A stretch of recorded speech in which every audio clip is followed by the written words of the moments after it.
This is the Budget Committee meeting of May 18th, 2023, starting at 6:01 p.m. Will the recorder do the roll call? Julie Fitzgerald. Here. Kristen Ackerval. Here. Caroline Berry. Here. Katie Dunwell. Here. Joanne Linville is excused. Katie Ham. Here. Alicia Moulton. Here. Sean O'Neill. Here. Cynthia Russell. Here. Sam Skull. Here. Thank you.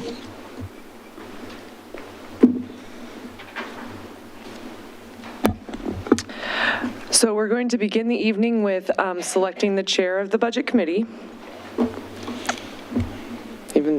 Oh. Approve the order of agenda. Okay, we'll do a motion to, well, neither of these things are on the agenda, but let's do a motion to approve the order of agenda, and I would suggest with the amendment of nominating the chair as the next action item. So moved. I'll second. It's been moved by Member O'Neill and seconded by Member Ackerval. All those in favor say aye. Aye. Aye. Any opposed, say no. Looks like it passed unanimously. Okay, so we're now moving to the election of the chair of the Budget Committee.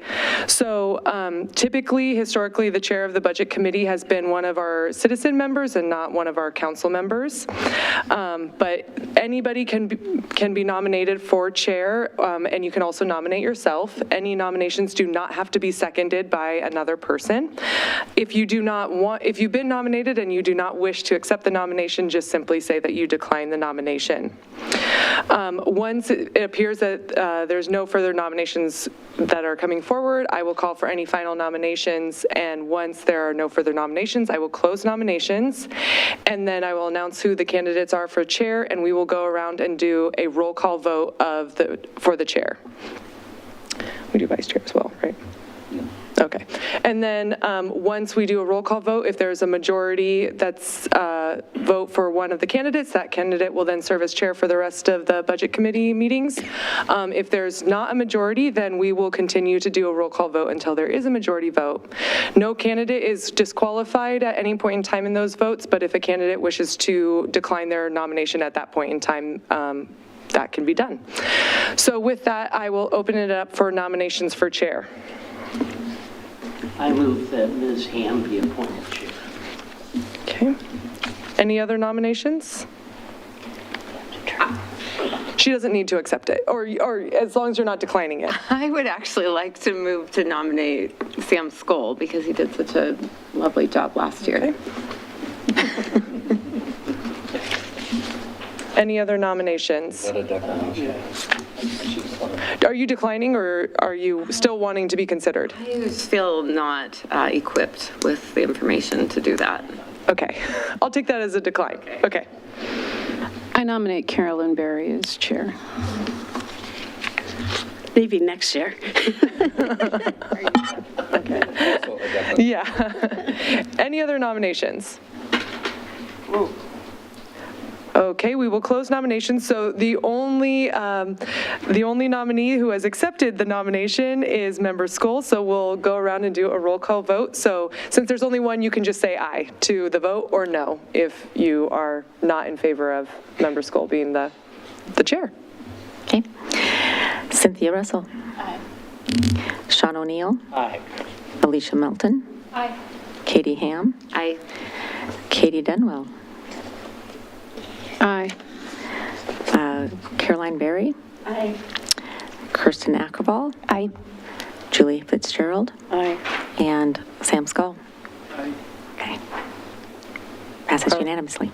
All right, so Chair Skull, you can now take over the meeting from here. Chair Skull, may I ask the first question? I would like to trade places with you, if you don't mind, so that you can be here. I feel funny sitting in the middle. Thank you.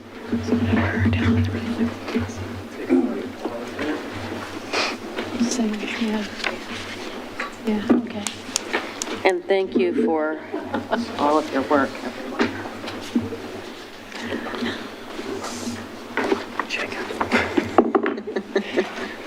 No idea. He said he did. Oh, I think I felt like he wanted to. Yeah. And your phone. Yep. And your gavel. Let's see. I'm sure. Maybe we have two gavels.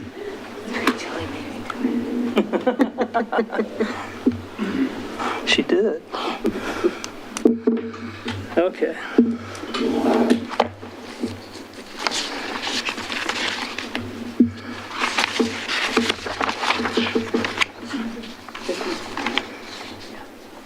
I took two. 'Cause I'm Okay, getting- good. All right. Okay, so I'll follow the script here. Just sit back. So the one thing let's see, I'll formally call the meeting to order. Budget meeting to order for the fiscal year 2022-2023. First order of business is, first order of business is to ask for a motion to approve prior year fiscal year 2022-23 budget committee meeting minutes.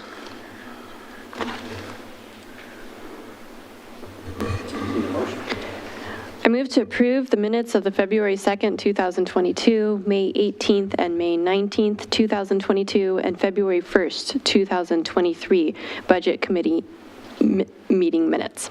I second. Then the minutes are approved.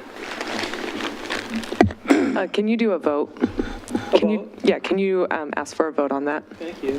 Could I take a vote on that, please? I think you can just do a voice call, just all in favor. Voice call? Yeah, Yeah. A voice call, a vote on approving the minutes. just all in favor. All in favor? Aye. Aye. All opposed? Any opposed? Somehow I forgot to say aye, but I do approve. Thank you. One quick comment too from the IT department is to speak into the microphone so that it picks up on the TV. Thank you. On, I guess. Okay, this is the first of two public hearings, meeting number one. And at this time, I will ask staff to provide a presentation and on the state shared revenue. I hope am I following the right? You are. We need to, there's a little script to read to open up the state shared public hearing. It's attachment A, so it's page 4. Yep. I haven't had a chance to read through this. Yeah, sorry. Kind of on the fly. Okay. Call to order the Wilsonville Budget Committee public hearing on the proposed uses of state shared revenues as reflected in the City of Wilsonville fiscal year 2023-2024 budget. This public hearing is to comply with ORS 221.770. Holding the hearing is required in order for the city to participate in the distribution of state shared revenue. Ladies and gentlemen, the Budget Committee will be taking public testimony tonight at the public hearing. The hearing will be conducted in the following manner. 1, staff will present their report. 2, testimony by proponents, opponents, and those neither in favor nor against the proposed use of state shared revenue. Public testimony is limited to 3 minutes. A time buzzer will go off when the 3 minutes are up. After all community members who wish to speak have testified, staff will have time to provide any additional comments to the committee. Information regarding how the public could attend this meeting and give testimony is posted at City Hall and was also timely published in the Wilsonville Spokesman and is also posted on the city website shown on the screen. Notice was given that testimony could be submitted for the record in advance in writing by emailing or mailing it to the city recorder. If you are listening to this meeting remotely, when the time for public testimony is called, please use the raise hand feature in Zoom or press *9 on your telephone if you would like to testify. If you prefer and have not already done so, you may also submit written testimony by email at any time before the public hearing is closed by emailing the city recorder at email address below shown on the screen. Any testimony sent by email will be read into the record. Please include your name, mailing address with your email testimony. If you are having difficulties with these instructions, you may call the number shown on the screen and enter the webinar ID number shown on the screen when prompted. When called up to testify, state your full name, address for the record. I request from those providing testimony not to repeat testimony that has already been given to the City Council, simply indicating you agree with the prior testimony given by the speaker you identify as sufficient. Is there anyone wishing to testify?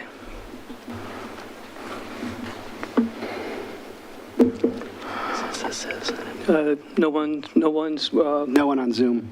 No one to testify. Thank you, and now the staff will present the report. Thank you. Good evening. Welcome to our Budget Committee meeting. I'm Catherine Smith, the city's Assistant Finance Director.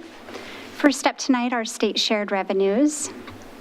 ORS 221.760 establishes eligibility for the city to receive state shared revenues if the city provides 4 or more of the following services: police, fire, planning, street construction, maintenance and lighting, sewer, storm, and utility services. The city provides all but fire meeting eligibility. These are revenues collected by the state and dispersed based on population to municipalities.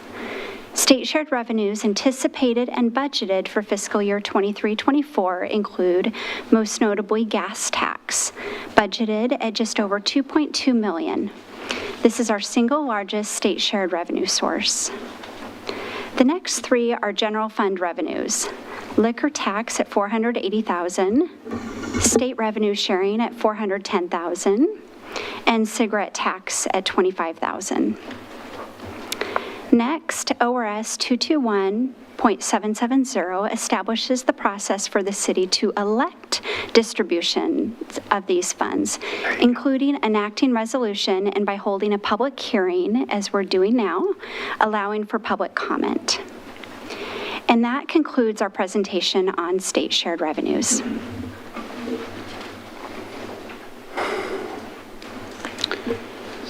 And with that, Turn it back over to the chair. If there's any questions? Questions? Yeah, questions on it. Questions? No questions. If none, you can close the hearing. Okay, official, just close the hearing? Yeah. Or close the open testimony? Yeah, I think there's language actually on page 4 at the bottom to close the hearing. Thank you. Okay. Hearing no further requests, the public hearing on the proposed uses of the state shared revenue is reflected in the City of Wilsonville fiscal year 2023-2024 budget is now closed.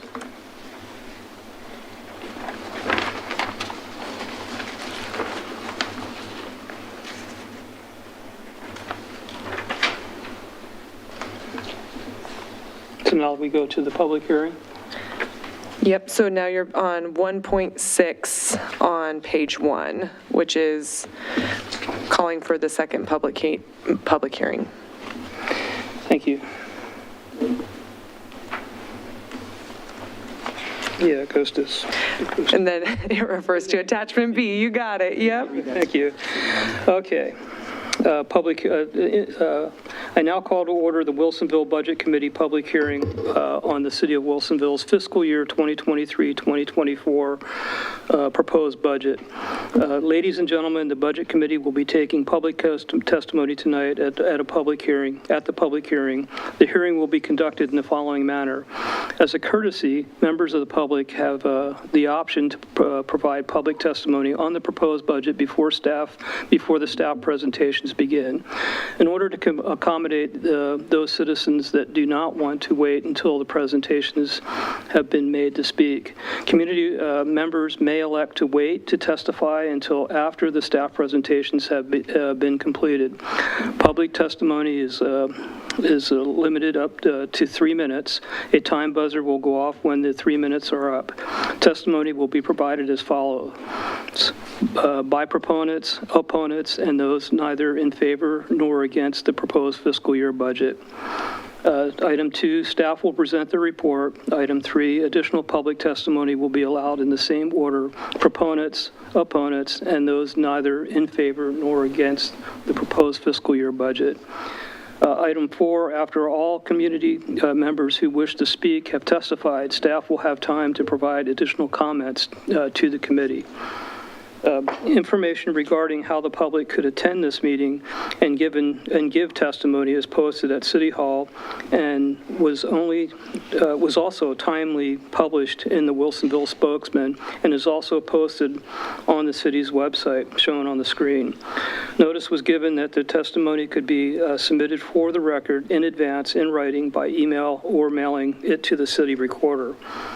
If you are listening to this meeting remotely, when the time for public testimony is called, please use the raise hand feature in Zoom or press *9 on your telephone if you would like to testify.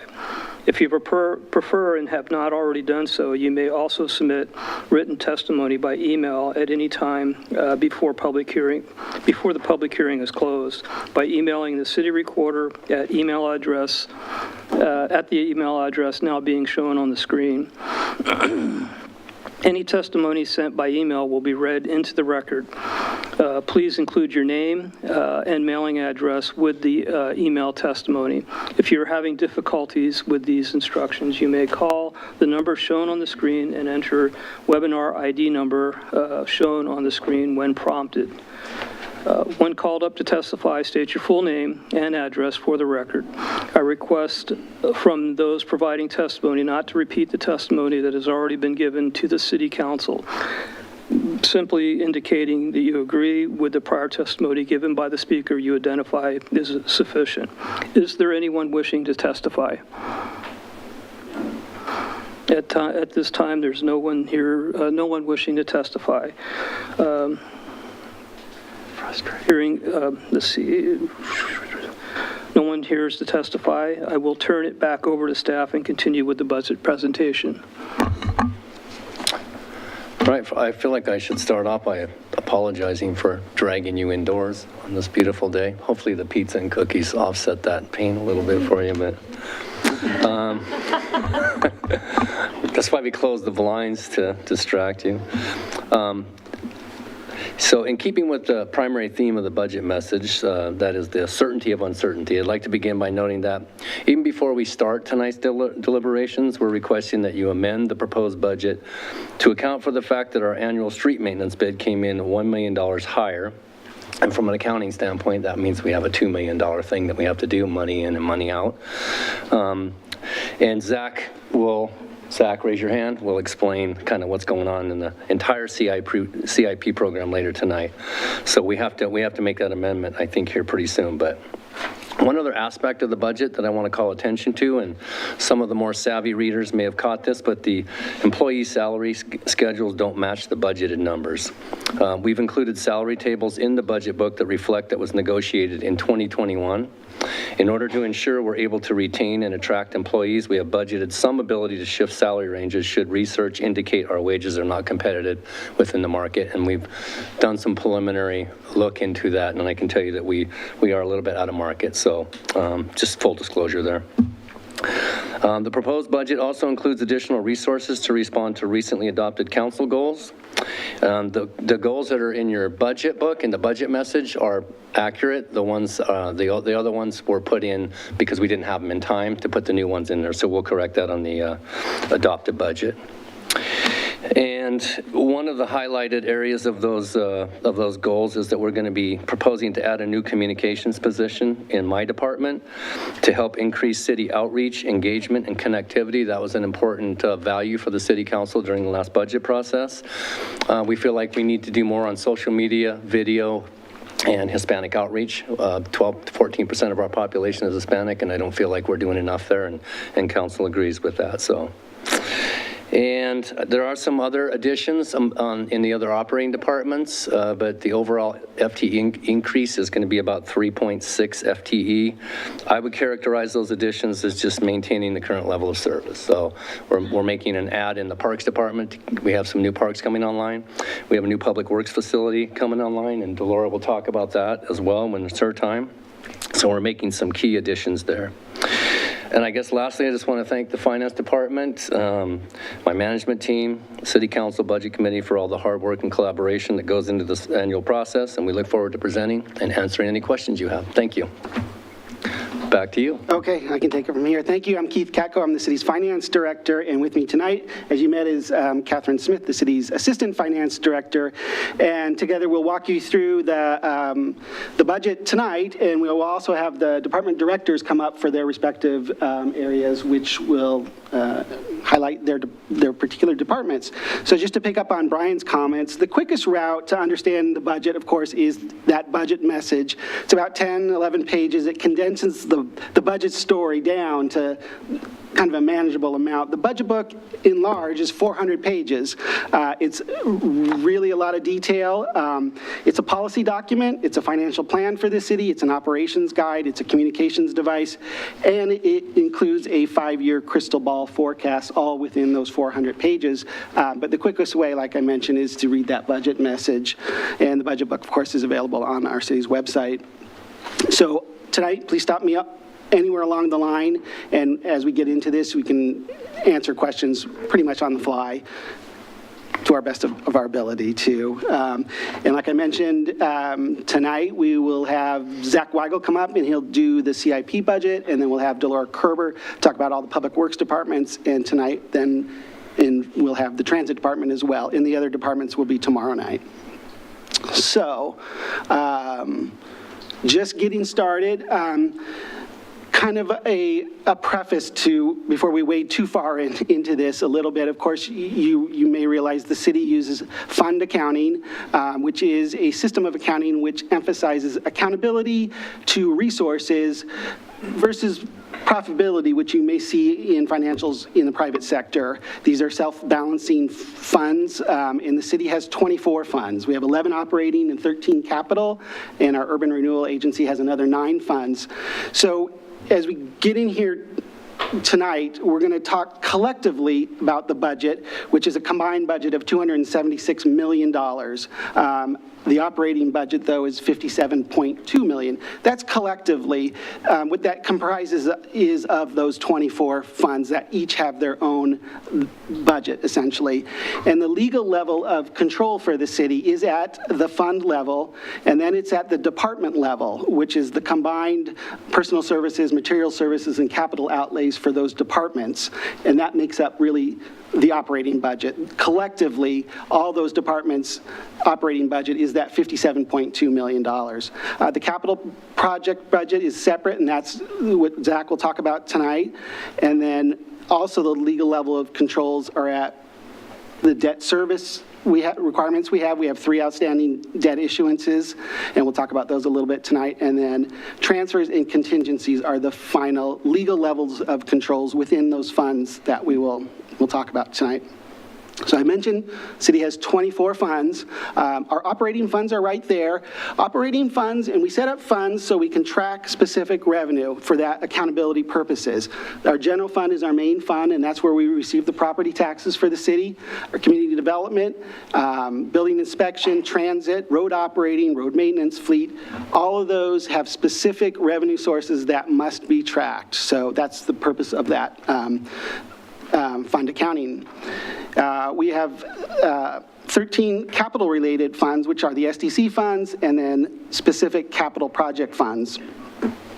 Kind of how some of the funding of this works is the operating funds will fund part of the capital projects existing in the city. So that exists at the transfers out level, expenditure level within those funds.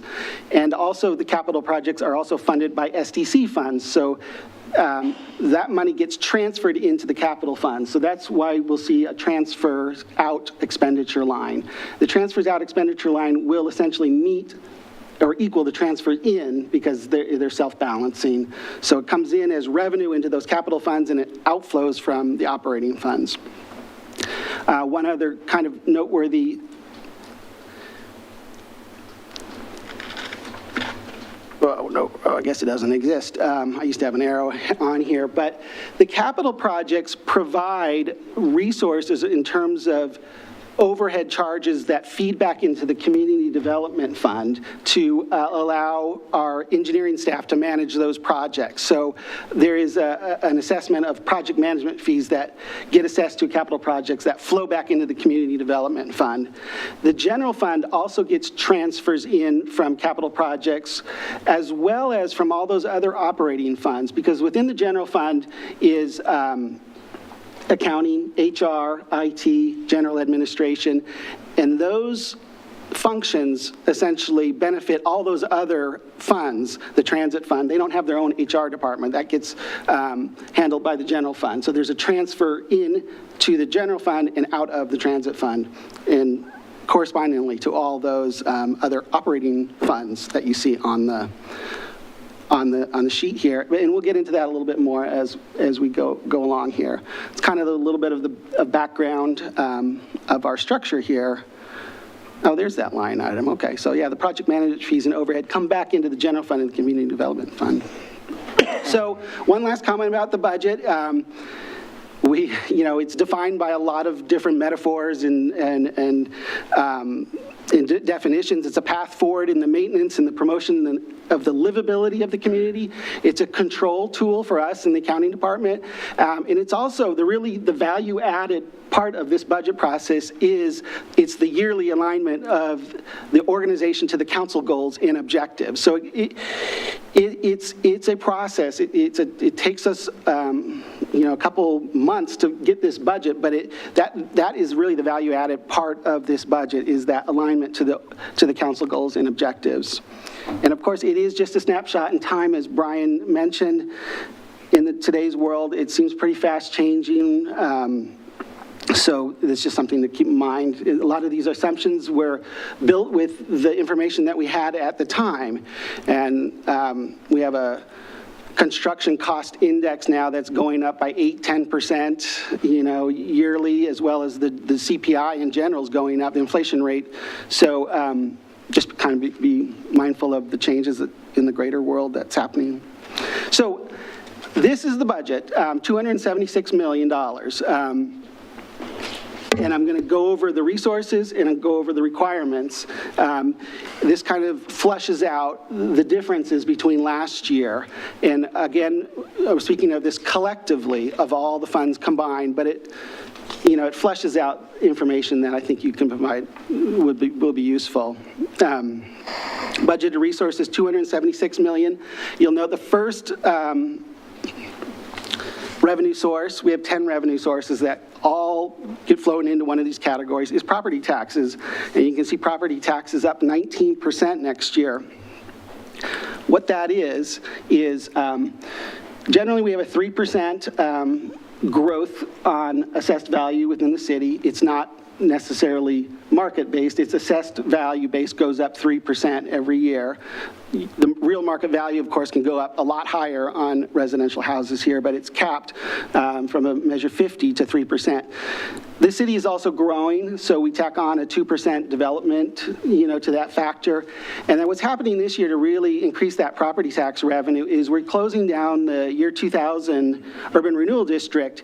And what that does is allows $3.7 million to flow back out to all the overlapping taxing districts in the metro area, including the city of Wilsonville, which gets a portion of that. The city portion is roughly about 20%. So factored into that 11 million is the 740,000 additional we plan on getting. We're also reducing our other tax increment from the Urban Renewal West Side Plan. And when we do the urban renewal budget tomorrow, we'll talk a little bit about these, but the projects are essentially almost done in both those projects. We've reached the maximum indebtedness in both those urban renewal agencies, and we've paid off the debt in the year 2000, and we're almost ready to pay off the entire debt of the year West Side District. So it allows us to ratchet down the tax increment that we collect from those districts and allows that to free flow back to the taxing districts, including the city of Wilsonville. So we're getting a portion of that Urban Renewal West Side District in terms of it's getting released out of the Urban Renewal Agency and it flows back into our general fund. Kind of a long-winded explanation, but I think we got it. One of the other big sources of revenue for the city is other taxes, and this includes the transit tax the city has. It has a 0.5% tax on local area payroll that funds our transit fund. Also rolled up into that number is the motel tax, also called the transient tax, that gets assessed on the hotels in the area. We budgeted $400,000. The revenue has actually been trending up. We're sitting kind of at an average of $500,000 that we receive from motel taxes in the city. So it's a little bit low, but honestly, we try to budget our revenue very conservatively in terms of, we'll see it when we get it, but, and the budget is just, the budget is not really the actual, so to the extent that we come in above budget is always good. Gas tax, we're expecting $2.2 million in the road operating fund, and that has maintained pretty stable. Surprisingly, we're all driving more fuel-efficient vehicles, but of course there's more people driving. So, and it's allocated based on a percentage of our population. So we've maintained a pretty steady gas tax. And those are the three items that roll into that. Licenses and permits are, the bulk of that is franchise fees and right-of-way license and fees that we charge. That's about $3.7 million of that. We get about $240,000 in business license revenue, and then the remaining portion of that is in our CD and building funds, which have budgeted $1.2 million in the building department and almost $1 million in the planning department. So essentially it's flat. So you see the 0%. Intergovernmental year, you see a 43% drop, but fiscal year 23 was an extraordinary year for the city in terms of receiving grant funds. We received the ARPA money. SMART received additional ARPA grant funds for transit. And we also had a large volume of revenue coming in from the city of Sherwood for their proportionate share of the water treatment plant. They're responsible for 33% roughly of the water treatment plant expansion. That is still a project this year, but it's been ratcheted down because we're well on our way with it. So for we're back to normal in fiscal year 24, $12.5 million in intergovernmental revenue. We're expecting a large chunk of that is from the library district that comes in by way of Clackamas County, comes into our library, and we will receive those state shared revenues that Catherine mentioned. We also receive some federal money for our nutrition program at the community center. And of course, transit fund always brings in a lion's share of federal grants mainly for capital buses. And we still have about $5 million we're expecting from the city of Sherwood to come in for their contribution for the water treatment plant. Charges for services, this is a huge line item for the city, of course, and this is all the utility-related revenue that comes in from the water, sewer, storm, road maintenance, stormwater. We have about 7,000 customers. This is the money that comes in on our utility bills. It includes about $1.6 million in water that we sell to the city of Sherwood. And we also charge the Urban Renewal Agency for managing that projects, but those projects are winding down, so the charge for service is winding down revenue for that particular source of revenue. So, and of course, utilities revenue is up from population growth and usage. And that's always kind of hard. It's a variable. If we have a hot summer, we're going to have a lot more water revenue. If we have a rainy summer, we're going to have less water revenue. So just there's a couple of variables in that. We don't have any water, sewer, or utility rate increases budgeted for next year. I just kind of put up there the last sewer increase was in 2014 and the last stormwater increase was in 2021. I know we have in the CIP, we will be looking at sewer rate increase. We'll be doing a sewer rate study. I think Zach will talk about that a little bit as well. SDC revenue, this is the money that is charged on development to increase capacity in the city. The city has a water, sewer, storm, streets, and parks SDC. And basically, we're just aligning the budget to recent trends. So we're at 7.5 million we're expecting. Investment revenue, I know Councilor Ackerval picked up on that, the large increase in that. And that generally is just interest rates have increased, and we're reflecting that in the budget. Last December, or December 21, if you remember, U.S. Treasuries were at 0.5% for an 18-month term. We're now investing at about 4.75 or even 5%. So, and the city invests in the local government investment pool held by the state. That is capped at a certain dollar amount, around 55 million, and then we have to invest in U.S. Treasuries, municipalities, government agencies, and AAA corporate debt that we're allowed to invest in via the city's investment policy, which is based on pretty much diversify and the ladder of the investments and investing in high-grade corporate and UST debt. Other and court fines kind of represent, well, they represent our municipal court as well as a miscellaneous collection of other small revenue sources. Municipal court anticipates about $350,000 in municipal court fees. The interfund activity is down 21% from the prior year. Mostly that is kind of a factor is our capital improvement budget is down, so there's less transferring in between funds. You'll see this is these are represent the resources. The next slide will be the requirements of the city. So the requirements in interfund activity always will balance. So it's just down. Beginning fund balance. So you remember this exercise we did back in February where there's a lot of moving pieces to the budget. We also have to, we estimate where we're going to end this current year, which will end officially June 30th next month. But we did that estimation back in February, and citywide, we estimated will end fiscal year 22-23, which is June 30th next month, at a balance of 125 million, so that becomes our budgeted beginning fund balance. In a lot of instances, we're going to do better. So you'll see some funds, particularly when we talk about the community development fund, it should start out better than we anticipated next year. So, and we can get to that when we talk about that fund pretty quick here. So, these are the budgeted requirements. Again, it matches those resources. That's the beauty of fund accounting. The resources are going to match your requirements. So we're at $276 million in requirements.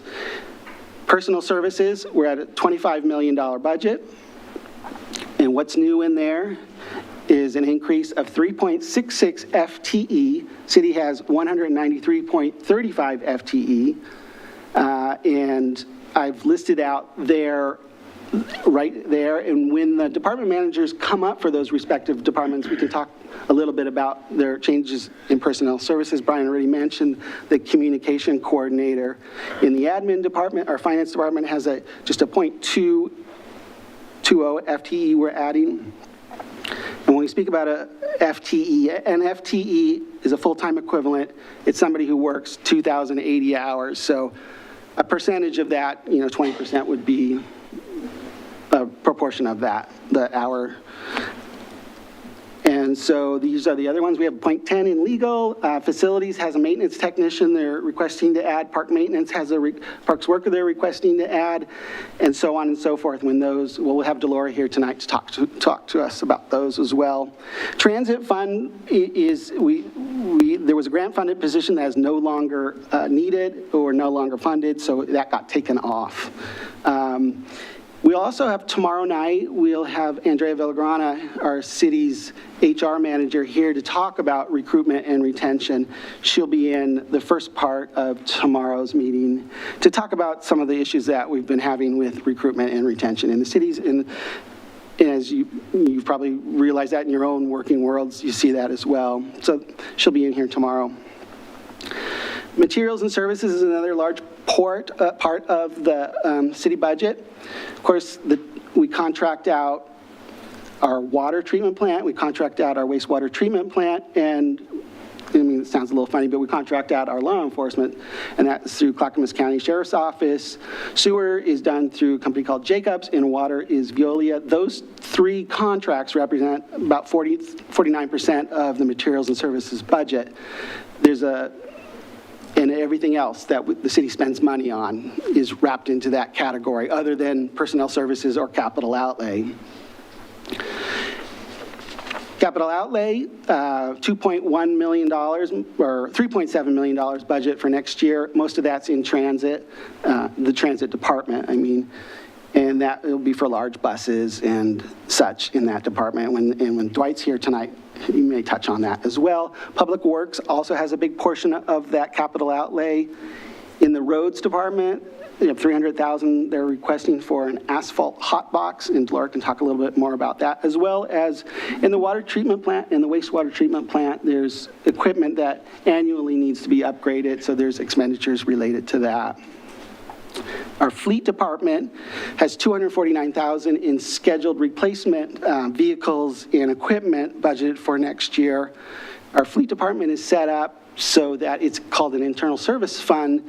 So every year they're charging their departments for the cost of maintenance and gasoline for the vehicles associated for all those departments, as well as they're building up a reserve.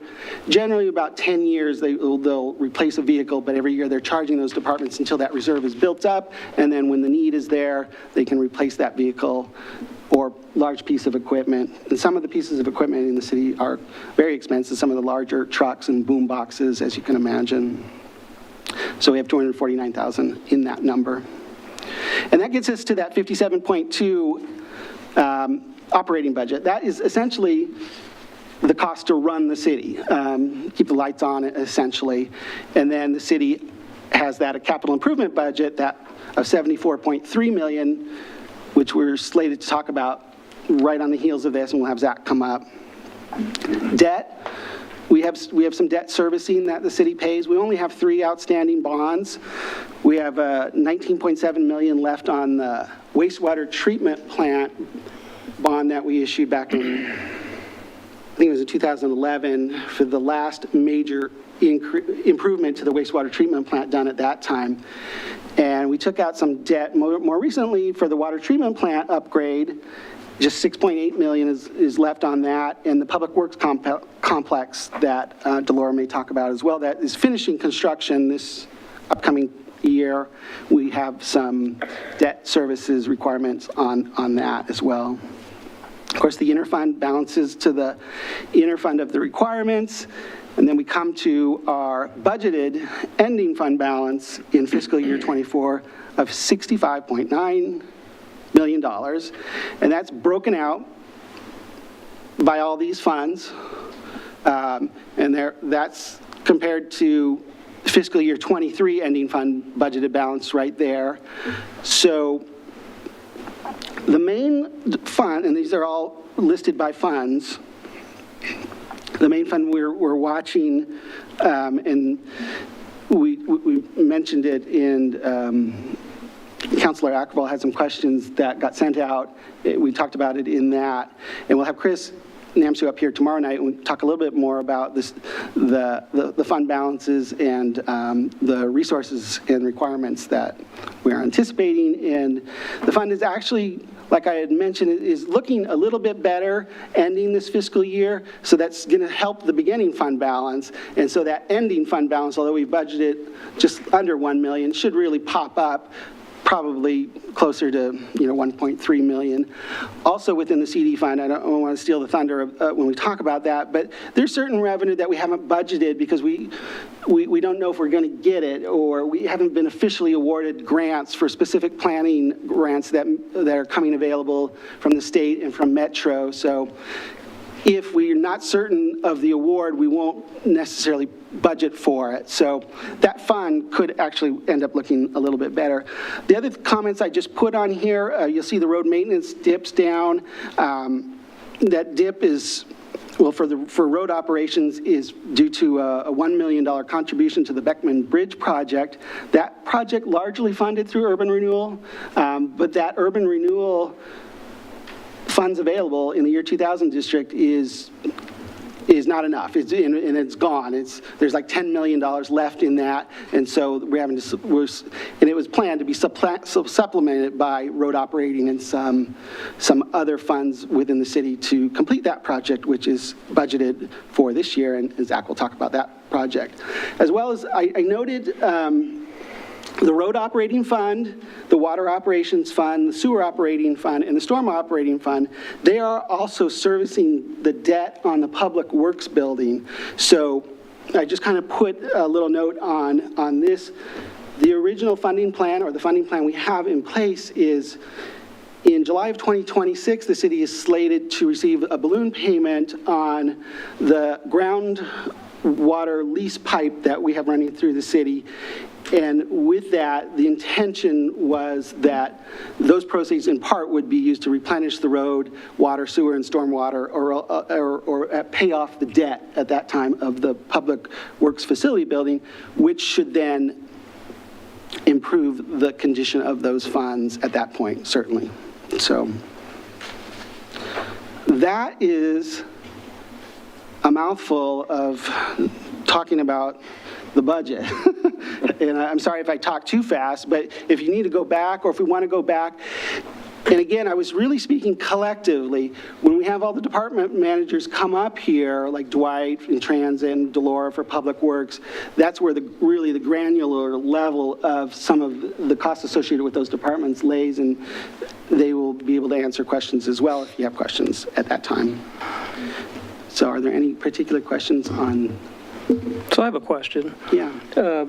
And I think you touched on it, but I didn't connect it. In the intergovernmental section, we had the federal grants. Yeah. They were pretty significant there for a while, and then they dropped to zero. Was that part of the? Was that the ARPA grant? Yeah. Were there a combination of grants there, or just the ARPA?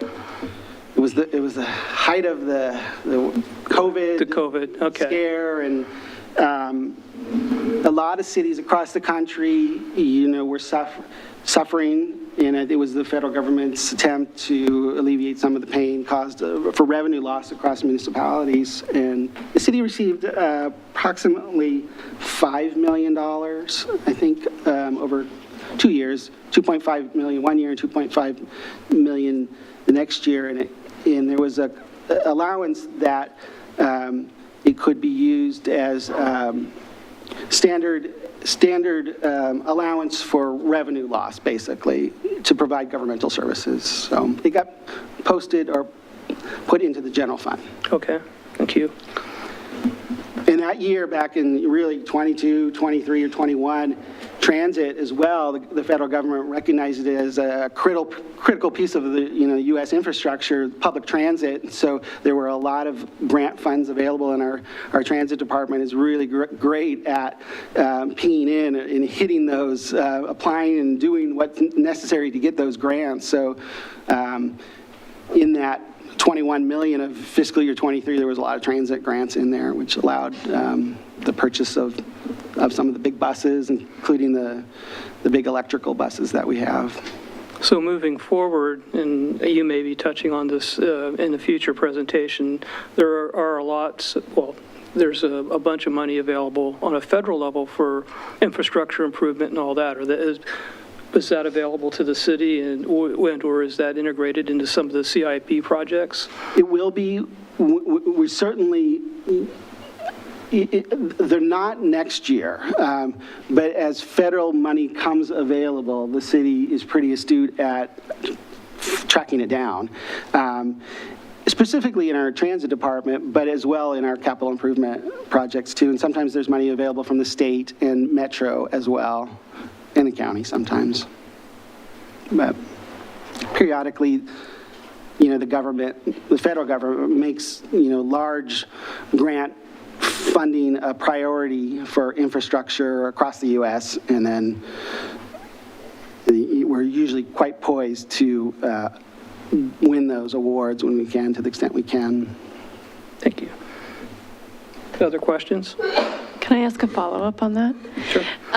So I guess on the concept of the federal money, grant money, or, because I know also, or I believe I know, that receiving or using federal money for a project can increase the cost to do that project, because there's additional requirements that suddenly then have to be put into place. So, kind of just looking down the road, what projects do we have floating around out there that would be good candidates for that sort of thing? Or do we have cited for, this could be a good fit in the future for funds, federal funds, or? I think that's a good question for Zach, but I will tell you just in general, it has to be like a big project. Right. Otherwise, it's not worth it. Like if you're going after a couple million, the requirements and the costs and everything, it makes it so it's not attractive. But if it's like a $30 million project, maybe that might make sense. And Zach is the expert in this. But. Okay. I'll stay tuned, Zach. Building some suspense. Are the additional costs administrative and management and all that? It's I think it's like a variety of things. It's like extra requirements. I don't know if there's like BOLI issues. We have. Those Buy American, there's a whole litany. Yeah, it's the Buy American stuff. So it's like, it's not one thing, it's just all things kind of rolled up that makes it just like, you better have a big project and get a big award for it to be worthwhile. Higher hurdle to get the money? Yeah. Okay. Yeah, and the city, every year, we have what they call a federal single audit that comes in, gets hooked onto our yearly, we have a yearly independent CPA firm come in and audit the city's financials, and then they do another audit for what's called the single audit for federal funds to make sure we are doing what we said we're doing with the federal money, as well as adhering to all the compliance requirements. And generally that's because of transit. And Dwight can talk maybe a little bit about that. Even buying a bus, there's a lot of hurdles to buy a bus to make sure we're compliant with the federal regulations. Other questions?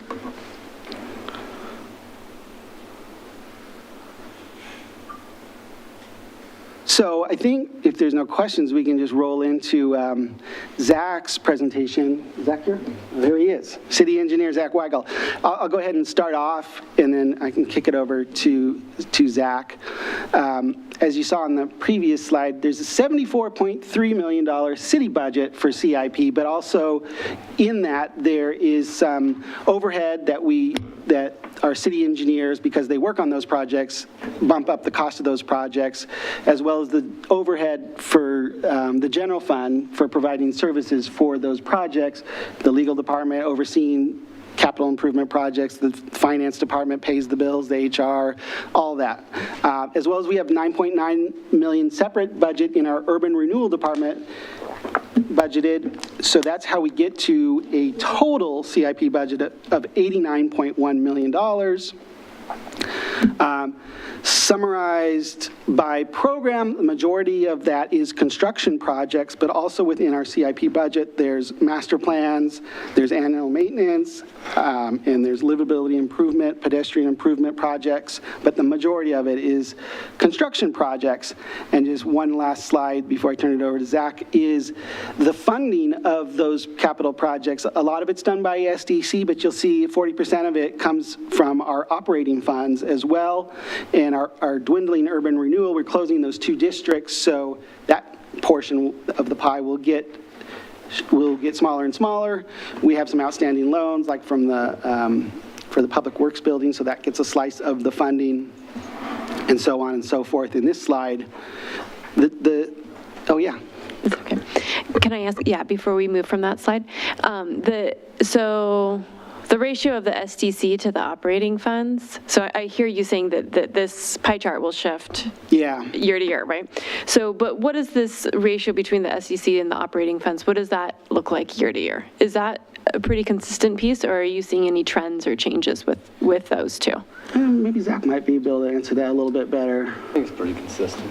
Yeah, as far as the expenditure on projects, or? The funding of the The project. ratio between operating funds and. Like, are we relying more on operating funds or It just or things like that depends over the time?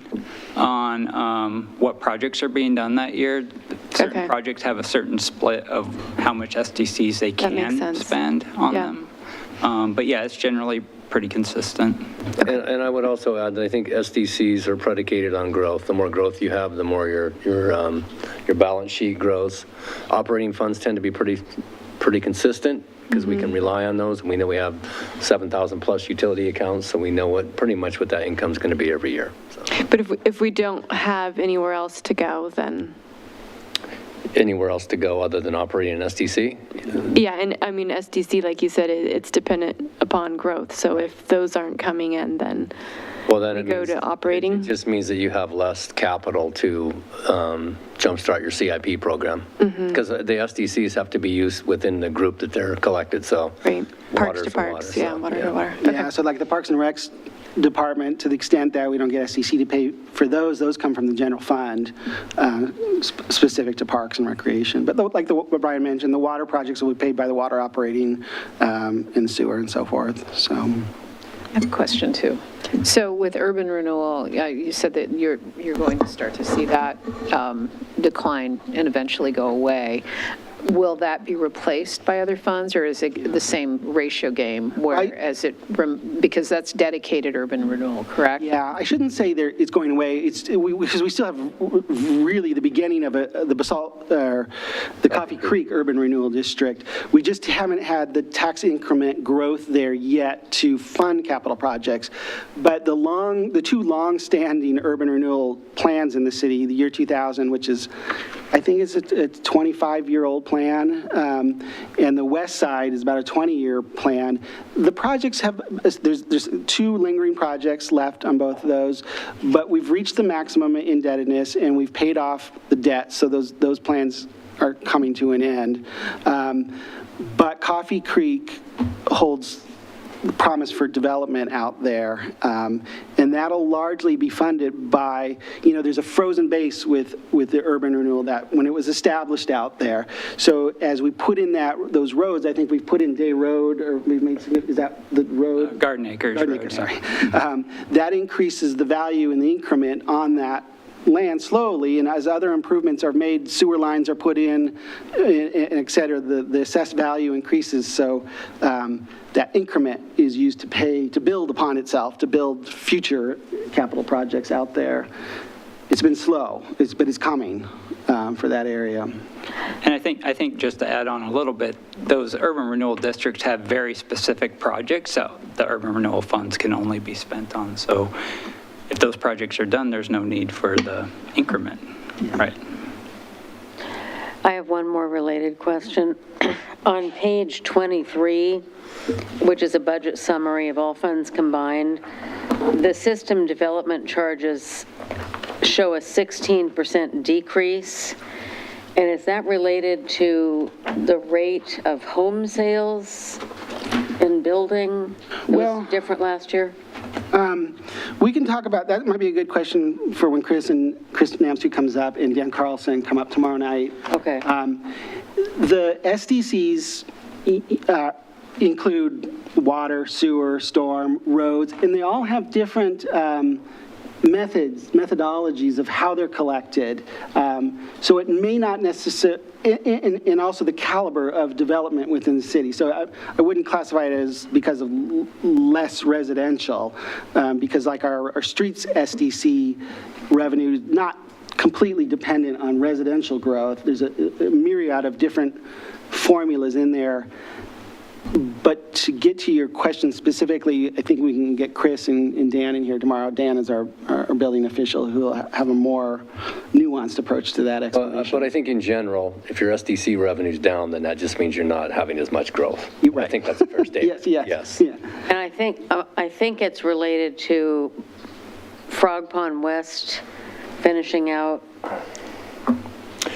You know, it's complicated. It's the interest rates, it's supply chain, it's the cost of infrastructure for residential, and then it's, opening up infrastructure to Coffee Creek that will attract more private investment and bring in, we have some warehouses going in out there. So it's complicated. It depends. It depends. Another one of those. Yes, Okay. exactly. Okay, thanks. So One additional question before Zach gets started. In terms of the summary of funding here, are the projects classified to a fund, or can a project be funded by multiple sources? Yes. it can be funded by multiple sources. And Yes. that's what makes it complicated. And that's why we actually do our capital projects within those capital funds that I talk about, because then we can track the different funding streams that come in. Some of it come in from some of it coming from the SDC collected from developers, and some of it come from our operating funds. So those monies get transferred into the capital improvement fund. We have water for water projects, sewer for sewer projects, roads for roads projects. And then it's easier within that specific fund because we're trying to highlight or articulate the accountability of our funds, so when we get audited or when people come in and look at our books, it's clear where that funding has come from. We can't use water funds for, parks and recreations. It's all, there's parameters around that. I think in general, the way you can look at it is operating funds tend to pay for projects that are maintenance related. So if you're not if you're upsizing the sewer line, but if you're replacing the sewer line, that would come out of operating funds. If you were going to replace it and upsize it, then you would have a combination of SDCs and operating funds. So every project's a little bit different, but I think the way to think about it is SDC funds generally pay for growth related projects. So, and that would be paired sometimes, a lot of times, with urban renewal money as well. So operating tends to be deferred maintenance stuff, and SDCs tend to be getting parcels ready for development. Okay, thank you. So just one more slide before I turn this over to Zach. I promise. I know, but I haven't gotten to this slide. We got 125 CIP projects budgeted. Zach promises we'll complete 124 next year. Possibly not. But we have the top 5 here. These are the top 5. The big ones for the city represent about 56% of that total. And of course, the top is the Beckman Bridge, the water treatment plant expansion that's going on, in the West Side Level B Reservoir, Parks, the Public Works Complex that Delora will talk a little bit as well about, and the Beckman Creek Interceptor. And I think how Zach was going to approach this was kind of starting here and then going into the quadrants of the city to talk about some of the CIP projects. Yeah, thanks, Keith. Again, my name's Zach Weigel. I'm the city engineer. Excited to present to you the proposed capital improvement program. As Keith said, we have 125 projects. That's a lot, so I'm not going to go through every single one of them. But wanted to start with how do projects get on the list. And really, if you look through the capital improvement program, there's a lot of annual repair and replacement projects. So those are things, pipelines and curbs and ADA ramps that we know have deficiencies and they just need repaired. So we budget those annually. We also have projects set aside for emergencies that come up that are a little bit bigger that need the hire contractor. So you'll see projects in there that address that. And then we also have projects that address regulatory requirements that come up annually.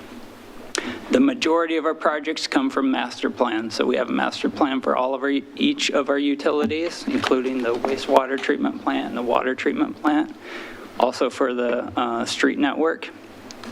And those projects address growth. the expansion and extension of utilities and roadways to serve future development, but also it looks at utilities and roads that are kind of coming to the end of their useful life and need rehabbed or replaced. So that's the bulk of our projects, where they come from. And then there's, of course, council goals and projects that help advance those. Next slide. So as Keith said, we have the city divided up into quadrants to kind of help explain the capital improvement program. You can see on this map, I-5 kind of represents the boundary between the east and west side of Wilsonville. And then if you extended Barber all the way through the city, that kind of represents the boundary between the north and south half. So here we are in the northwest quadrant, and you can see, starting at the top of the page, Basalt Creek planning. Planning is going to start doing some master planning in that area. The concept plan has been completed, and continuing that work, looking at implementing form-based code and doing some infrastructure analysis in that industrial area, future industrial area. And then to the west, kind of outside the city limits, we have the west side level B reservoir, so increasing storage for the city's water system. As we grow out, we need to add storage to the system. So that project's already in design. We're going to be continuing design next year and hopefully starting construction. Down on the lower bottom of the page, we have, I'm sure Delora will be excited to finish up the Public Works facility this next fiscal year. So that project is in the list for completion. And then the transit center improvements, expanding, it's kind of the phase 2 of expanding the smart facilities, the administrative building, and additional parking for fleet. You want to go to the next slide? Before you go to the next slide, I have a quick question. On the west side level B reservoir, since it's outside the city limits, did we purchase that land or do we lease it? Yeah, that land was purchased quite some time ago. Yeah. All right, looking at the northeast quadrant of the city, start with our big project that Keith showed on the slide, the Beckman Road Corridor project. Just a reminder, that's 5 capital projects being designed and constructed as one big project. We have the roundabout at Canyon Creek and Beckman, Beckman Dip Bridge, a new sewer line on Beckman Road improvements, and then upsizing of the storm culvert at Meridian Creek crossing Beckman Road. We're just about to wrap up design. We're at about 60%, and we'll be starting construction next year. Along with that project is the Beckman Creek flow mitigation. So as part of the Beckman Bridge, we're required by regulatory agencies to remove a flow control structure that is in Beckman Creek.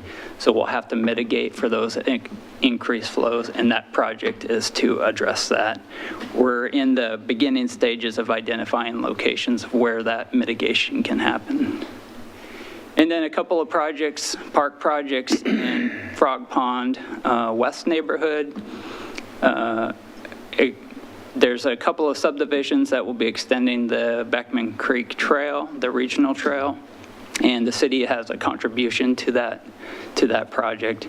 And then the Frog Pond West Neighborhood Park is in design currently and hoping to start construction next year. Next slide.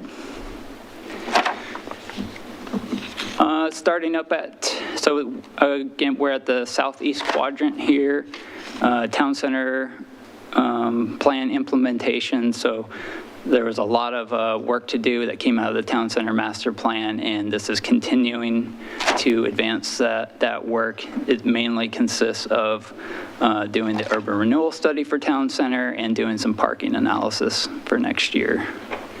And then the Art Tech campus light renovation, that is actually a misprint in the budget book and on this slide. It's actually demolition of the Kiva building.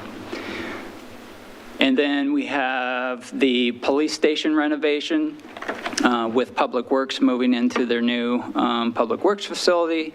Police will be taking over that building, and there's some renovation work that needs to be done. Talk about the Beckman Creek Interceptor and Trail project. That is a upsize of an existing sewer line that's needed to serve Frog Pond east and south. And along with that, we need to get Public Works access so they can maintain that sewer line. And it will include extension of a regional trail between that trail I was talking about in Frog Pond West all the way down to Memorial Park. That project's just starting design and will continue through next year. I have a question on that one. So that project is in the early phases, just doing the survey work soon, right? That's right, yeah. And then after that, then there will be open houses Yes, where there, we people have, can reflect and comment on the design before the design is done. that's right.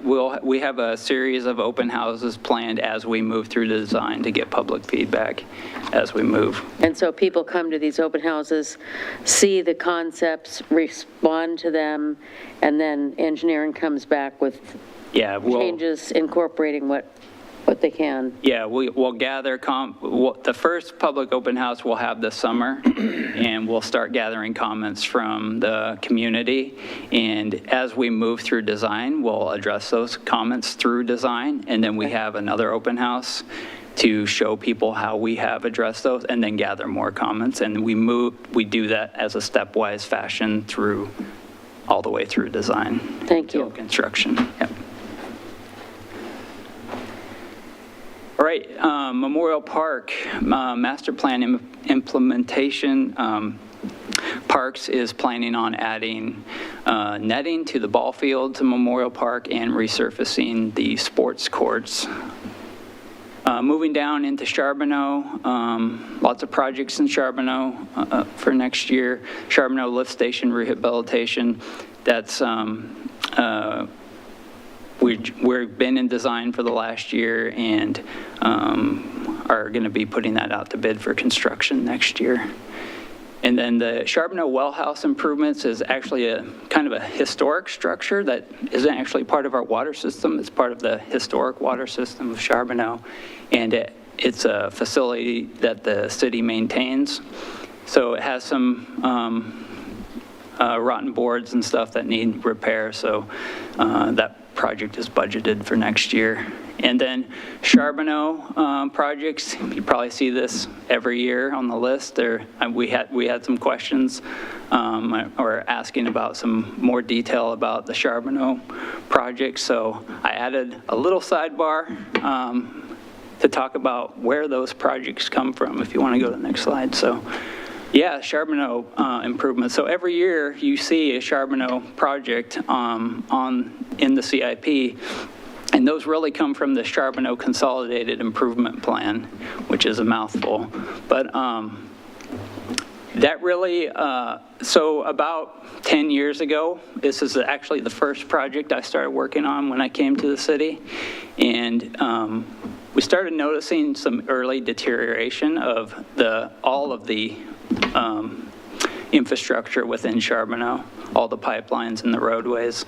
And what we determined is it's really from poor material selection. So, for example, the storm pipes were built with corrugated metal. Those only have about a 20 to 25 year life expectancy. And then poor construction techniques during construction. So really wanted to emphasize the importance of good construction standards that we do have in place now and good construction inspection that our staff provides now. So what we came up with is a plan to address all of these deficiencies across all of these utilities and how to do that in an efficient way that limits impacts to the residents, but also kind of does it in an efficient way that saves money. So we came up with this consolidated plan that looks at an area, breaks up Charbonneau within discrete areas, and prioritizes based on the deterioration of the improvements. And so all those improvements are made in one area, so we don't have to come back and do it later. So we're stepping through each of those areas in Charbonneau. We're currently in year 5 of the 25-year program. So next year we're just about to bid for construction on Village Green Circle and Edgewater Drive. I have a question on this. Yes. So I appreciate how you described the magnitude of projects needed to bring that area up to the right standards. And I know it was causing leaking and pipes would break and streets would get messed up, so this is a great plan. But going back before, just remind me, as a part of that whole visioning project, looking at the infrastructure across the whole city, didn't that initial scoping cover more than Charbonneau? So we have looked, we do track the condition of materials throughout the entire city. Okay. Charbonneau does stand out as. Had to start there, yeah. Right, yeah. Okay. I guess I have a follow-up question, Mr. Chair, if that's all right.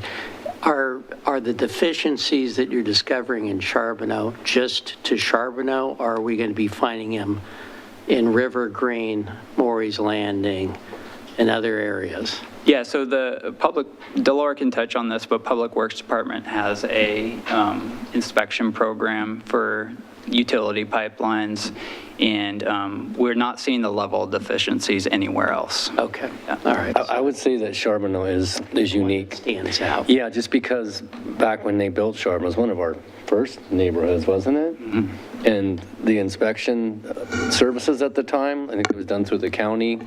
The quality of the materials were not great. So the more you advance through time, the better those things become in a lot of our neighborhoods, because we're not a very old city. Right.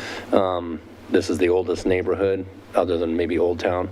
The standards, the materials have gotten better over time.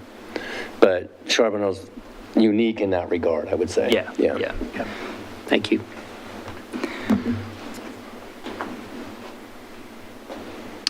All right, so finally, we're in the southwest quadrant of the city. I'll talk about Brown Road improvements. That's the last urban renewal project in the west side. So making sidewalk, bike facility improvements along Brown Road between Evergreen and Wilsonville Road. That project has not started yet, so we hope to kick off design next year. Fifth to Kinsman extension is about 2 months away from being completed. So we're going to have a little bit of overlap into next fiscal year, so it's still on the project, or still within the CIP. But yeah, that's almost done. And then we're in the middle of construction of Coral Creek and River Green lift stations. They are just about completed, but again, they'll roll over into next fiscal year. Keith talked about the water treatment plant expansion. That work is continuing. It's been under construction here for about a year, and we got about a year to 18 months left in construction of that project. Wastewater treatment plant master plan. We're about to wrap up the master plan for that project, and then on the council goals, there was interest in seismic resiliency. So we're going to add a little bit more work to that project to understand the seismic needs of the treatment plant a little bit in more detail. So we'll be wrapping that up next year. And then the other two projects, Boone's Ferry Master Plan implementation, that project is for the playground replacement in Boone's Ferry Park. And then the last two projects I was going to touch on, French Prairie Bridge and I-5 pedestrian bridge, we set aside money every year in the budget to be available for grant funding as it comes available. I-5 pedestrian bridge, we are planning on to purchase property for the west side landing. That project is 90% designed, so we can move forward with property acquisition for the west side approach. And but the rest of that funding for that project is set aside for future grant opportunities. And that's the quadrants. If you want to go to the next slide, Keith. So number of master plans and studies, a few of these I've touched on already. We are going to be working on the climate action plan next year. We've been working with the Clackamas County, coordinating with them on theirs, and as soon as theirs is finished, we'll start into drafting one for Wilsonville. And then climate-friendly and equitable communities transportation analysis. There's going to be some changes coming based on new, you want to say regulations from the state about how we look at transportation as part of long-range planning and development projects. So we need to look at our model, our transportation model, and that project is to fund that work. We're going to be starting off our water distribution master plan next year. It's been about 10 years since that's been updated, so kicking off that work. I mentioned the wastewater treatment plant master plan. As soon as that's done, we'll kick off the sewer system rate and SDC update, along with this, same with the stormwater rate and SDC update. That master plan is underway and is going to be wrapping up here next year. I think most of you are aware of the Parks SDC study that's underway currently, and I'll be wrapping up next fiscal year. And then Parks is going to start an infrastructure fee study. There's a, as the city grows, there's a lot more demands on the Parks Department. So they're looking at ways to help fund their department going forward. And then we have the Urban Forest Management Plan. That's looking at the urban forest, starting to look at a master tree planting plan for Charbonneau and Town Center. When the urban forest management plan was completed, there was a number of follow-up implementation items, and this is one of them. Those were identified areas of specific study in that plan, so there were a number of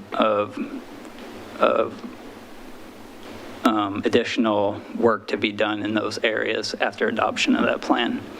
And then finally, we have the natural areas management plan, and that's just looking at the natural areas that are managed by the city and prioritizing things like tree planting, wildlife habitat creation, invasive species removal, so starting that program.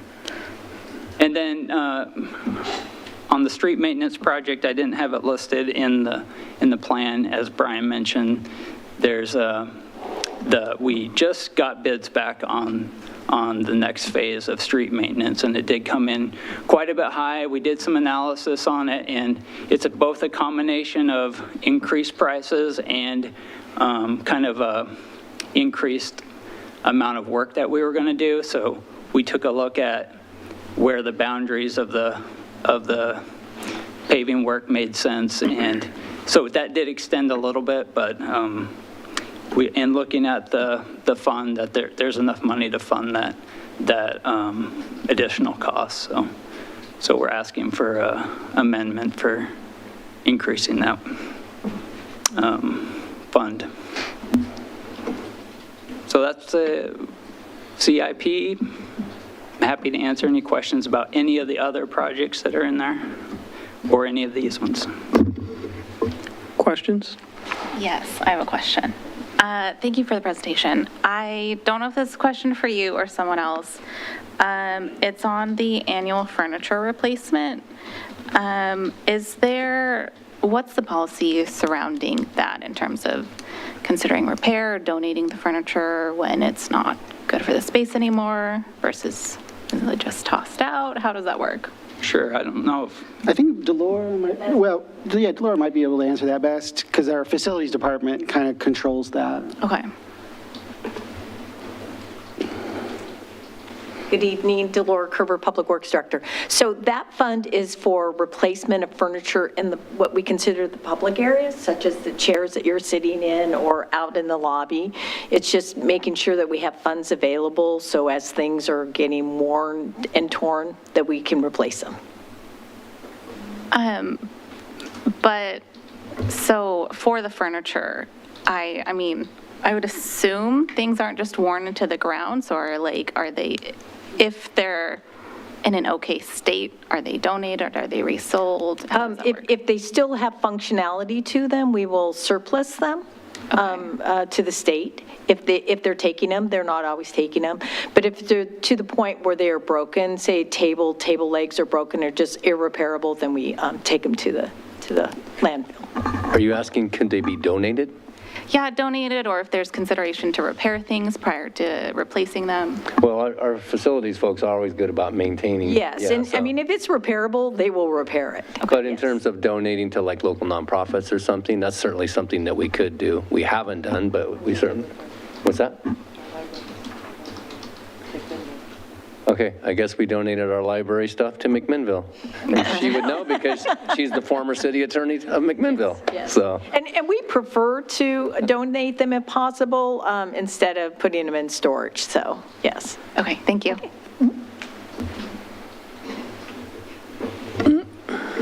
Go ahead. Is this the time for my federal, my federal funds question? Yeah. how could I forget? Thank you.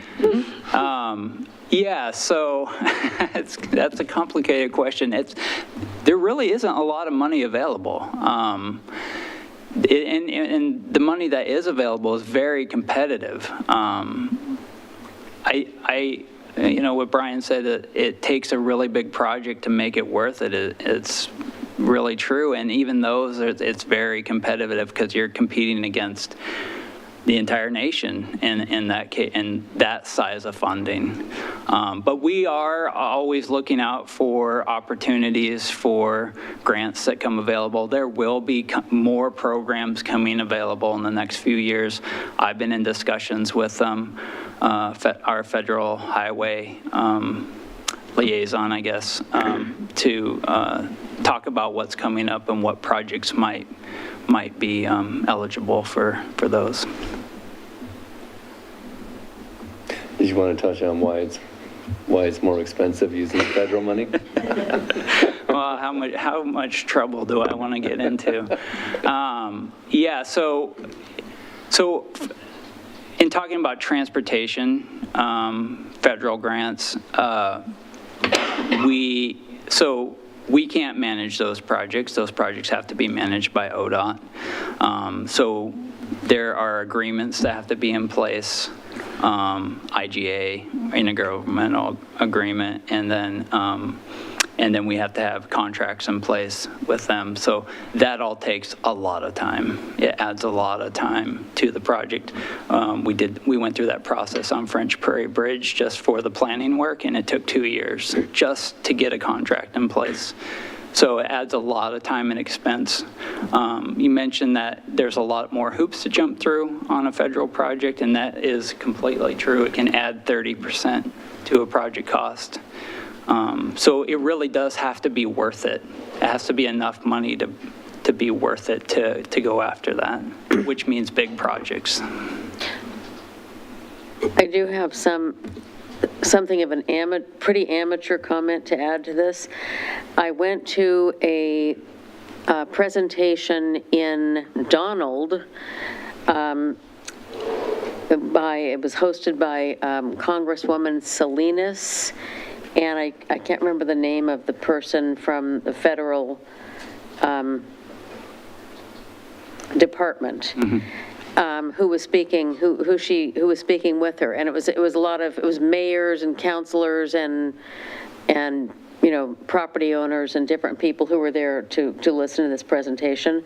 And there were a lot of questions asked by people along these lines.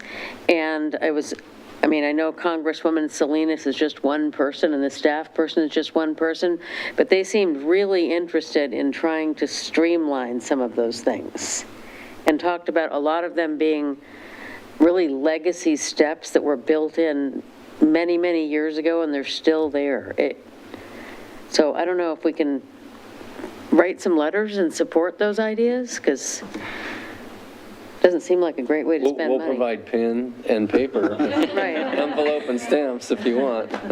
Yeah, if you could get that money straight to the local agencies, that would be. Or even just saying whatever your state standards are, as long as they meet federal regulations, would relieve about half of the problem. Yep.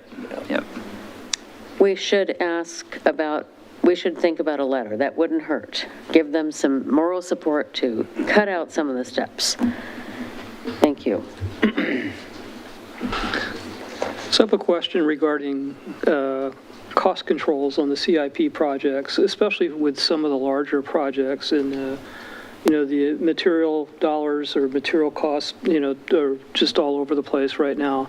And I probably have asked this question 2 or 3 times, but what's your mechanism for controlling those costs? Are these fixed price contracts, or are the contracts padded to cover inflation? I think I'll let Zach speak to it, but I think we've been trying to experiment with different kind of contracting methods to try to get a handle on that. He can talk about the Beckman Creek project, and I think maybe that would be a good example to talk about. So. Yeah, so Beckman Road Corridor project, we're doing progressive design build on that project, alternative contracting, where the contractor is part of the design team all the way through the project.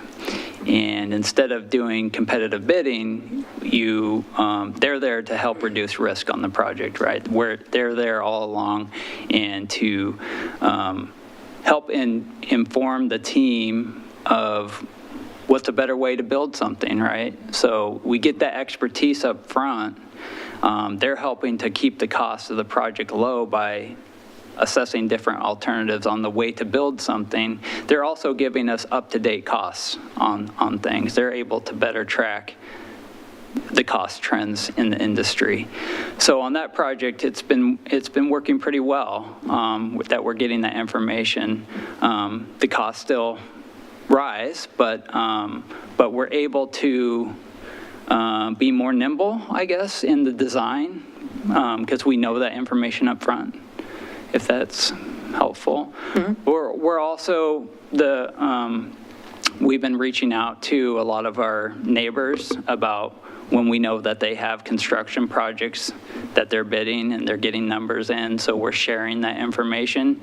And you're right, it is all over the place. It is very difficult to predict right now. We've seen projects come in really low, and then we have projects that come in really high. So, but yeah, we're looking at alternatives to help mitigate that. Thank you. Other questions?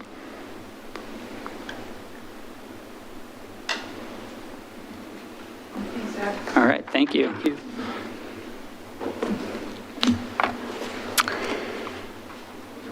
Next up, we have our department presentations.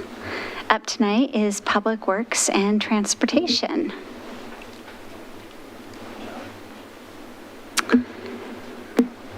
First, we'll have the department directors give us a brief overview of their departments, followed by the format illustrated here for each of our department budget presentations.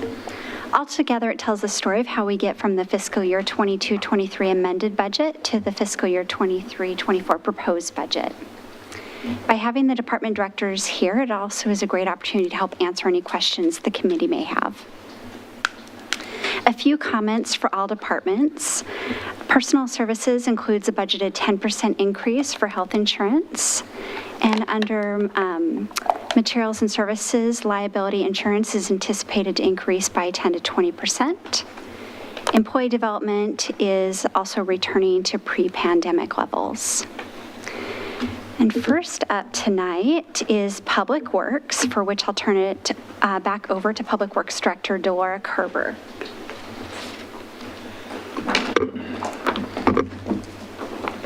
Good evening, Budget Committee members. Delora Kerber, Public Works Director. And so we'll do a quick little run through my department. I have I have 9 different funds. And we'll start out with number 1, Public Works Administration. So Public Works Administration, we once the projects are built, we take care of them. We operate and maintain the city infrastructure, and we're also responsible for public health. So my department, or the administration department, gives leadership to and support to the rest of the Public Works Department. In addition to that, we are heading up the asset management program that we have with the city. For the city, rather, we do the inventory and preservation of the city's assets. We track what we have, what type we have, last time that we had work performed on it, keeping all that information up to date so we know what we have in the city. And then also, we most recently been managing a few capital projects having to do with buildings.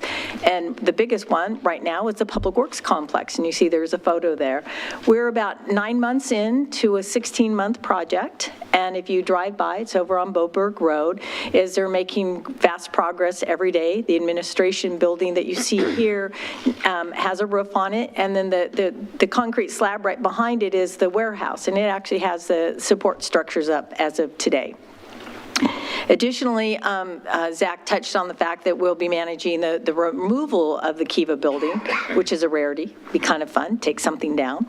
And then also we are heading up the Community Service Block Master Plan. Since we're moving out, we need to figure out what do the police need. We know from the facilities master plan that was done in 2021,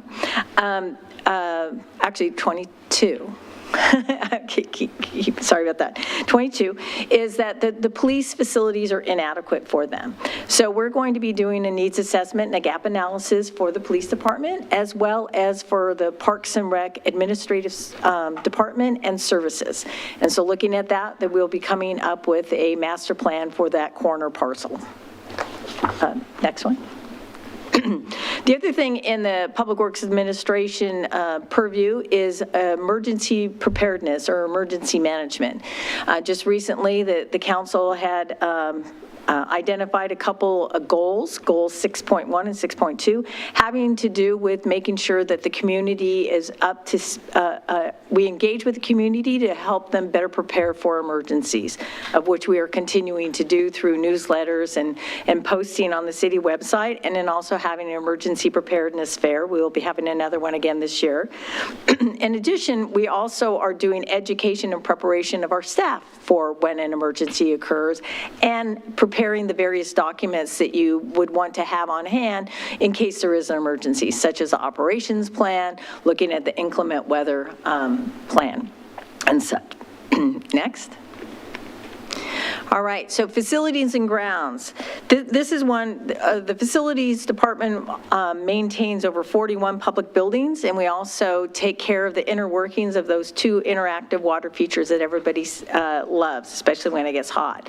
We do in-house janitorial services, and that really provides us the ability to be flexible and provide efficient services. Our ground staff goes around and they are taking care of all the various landscape areas around the public facilities, keeping those look good. We are asking for additional staff in this department to help us better keep up with the needs for meeting setups, as well as to have support, a rotating staff member that can support in the various departments, being a building technician, what they might need with the grounds, what they might need, or what janitorial might need.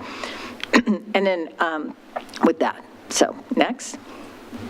For roads is we provide the safety and aesthetics for the various vehicles, bicycles, and pedestrian ways throughout the city.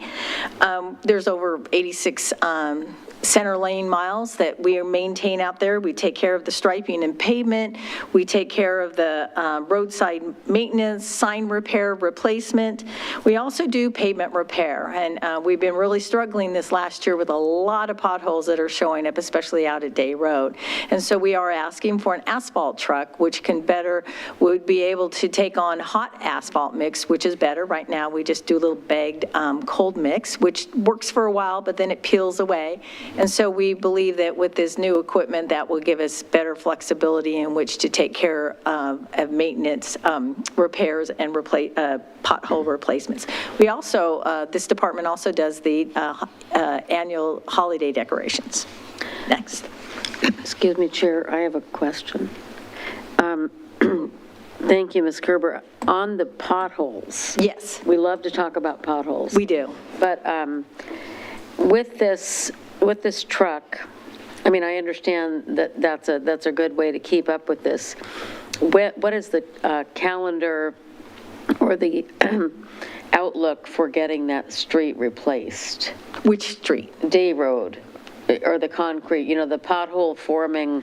I am going to turn that over to our city engineer. Is probably many things, and it depends, but. I think you just triggered me and Zach, but go ahead, Zach. Well, let's see. So we had a pretty big street maintenance repair project 3 or 4 years ago, and we did the eastbound lane. And we were supposed to do the westbound lane, but the gas line is very shallow, and we weren't able to do that work. So we're currently working with Northwest Natural to get that line lowered. And I'm hoping that in doing that work, that they'll take care of the problem temporarily. For the long-term plan, if you see in the 5-year CIP, we have a sewer line that's needed in Day Road. And then once that work is done, there is a longer-term project to make Day Road a 5-lane road and make it concrete. That's kind of in the long-range plan. So our hope temporarily is to get that lane fixed within the next year. So thank you. So though the asphalt truck will help, it won't be the end-all to be-all. So. And I'm just leaving because of allergies, not because of potholders. Oh, okay. I just have to. All righty. So street lighting. In the city, we have a little over 3,000 streetlights, and we have been on the track to replace all of the streetlights out there with LED light emitting diodes. We have completed phase 1 and phase 2. Phase 1 was all the arterials. Phase 2, we started getting into the neighborhoods and replacing either the shoebox, the town and countries, and the acorns. Phase 3 is we're going around and replacing all the street lights that are associated with traffic signals. And then phase 4 will be to finish up the rest of the lights. And each of these, we're trying to do it with, if you call it cash on hand, so that as we're moving forward. So that's going really well. This is an example of kind of when we are doing some replacement, being able to see real time where these lights were being replaced. So. A quick question on the streetlights. So, Ms. Gerber, I know that I've recently read more research coming out about LED actual life cycle as opposed to what we were all told would be the life of an LED. Are you taking any of that into consideration or potentially change paths?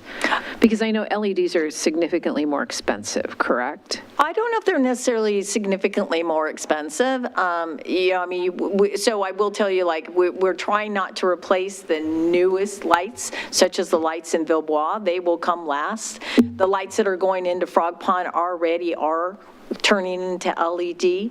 But as far as the life cycle, I had not heard that. Okay, all right.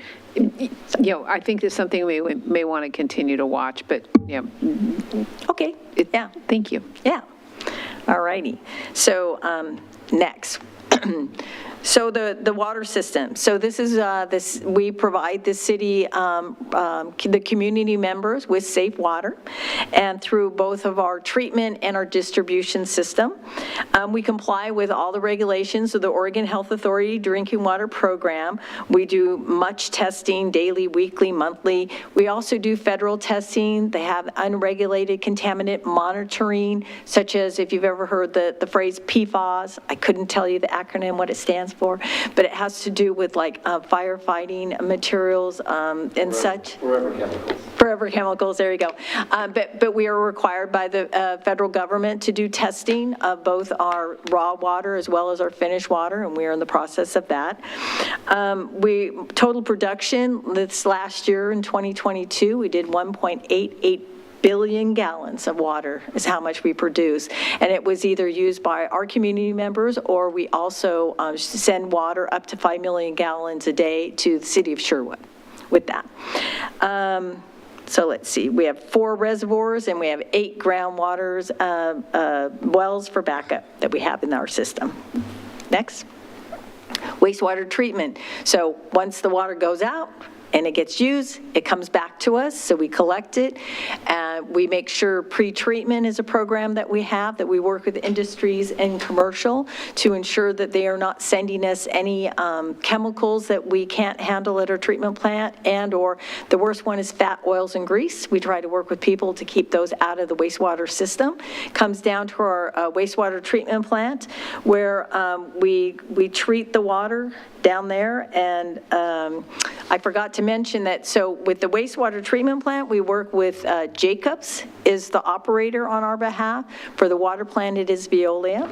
And in 2022, we treated about 82 million gallons total that we had that's coming down there, so. All right.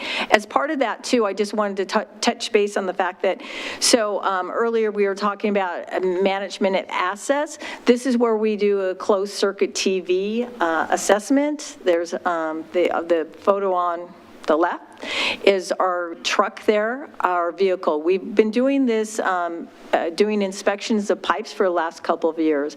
And what we have determined is we had gotten a smaller van, and that the van really isn't the best suited for this program. So in the budget, we are asking for a full-size Sprinter van to be able to put the equipment in, and we could be even more efficient.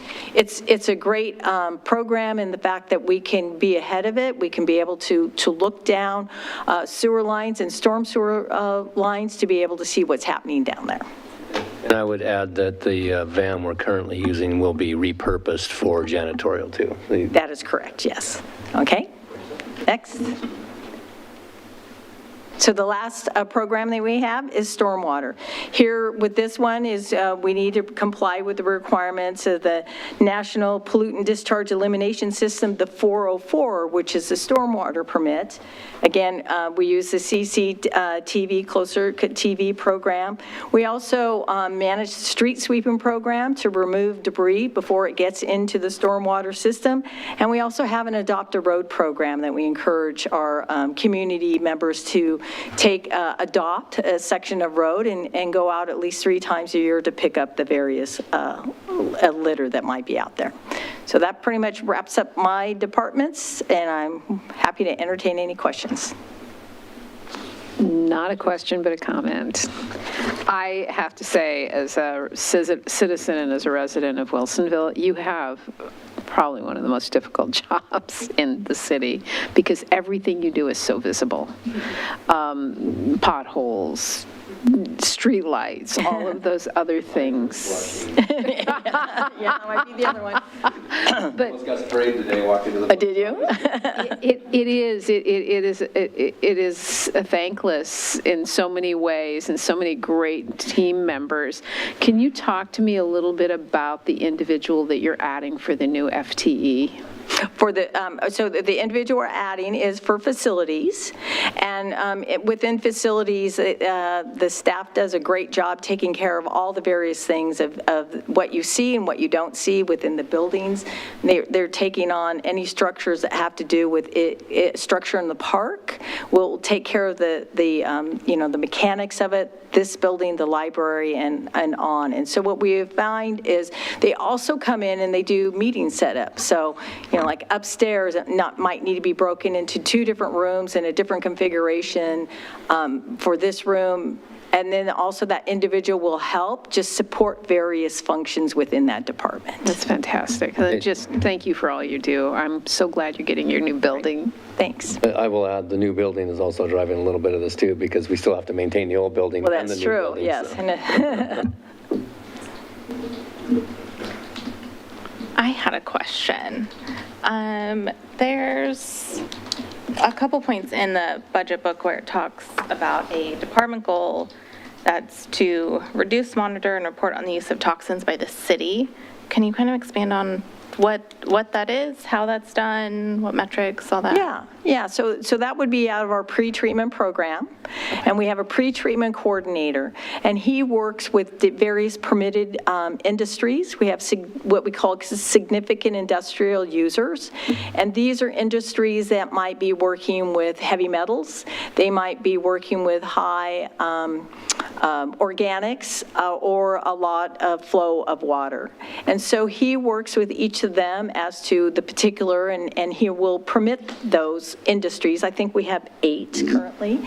And then also the next level is working with other businesses that we do best management practice agreements with, to ensure that they understand that, you can send your domestic waste to us, but for your industrial or processing waste, depending on what it is that you might need to hold it and ship it off separately, or put it into a dilution tank and only send it to us here or there. So that's what we're trying to do, is manage the waste coming to us, the industrial and commercial waste coming to us, so that we don't harm our wastewater treatment plant. And in turn, if the treatment plant cannot appropriately process that, then it would end up in the river. Okay, and then, so you mentioned that they permit the businesses, so what happens if they violate their permit? Yes. Yes. So so if somebody exceeds what the requirements are of their permit, we give them a notice of violation, we have a conversation with them, and then in turn, they have to submit to us a compliance, I'm trying to think what it's called. It's a compliance response of, okay, we messed up, and this is the steps that we are going to take to rectify it. And if they go on and they continue to violate, we bump it up each more and more. There can be a financial liquidated damages to them. And then also, if you hit the worst, we will publish your name in the paper and shame you. Okay, thank you. DEQ sometimes gets involved. Yes, if it's really egregious, DEQ will be involved as well. Okay, thank you. Thanks for the presentation. So a question regarding, you've talked about the reconditioning of the police station or the police building here and moving over to the other facility.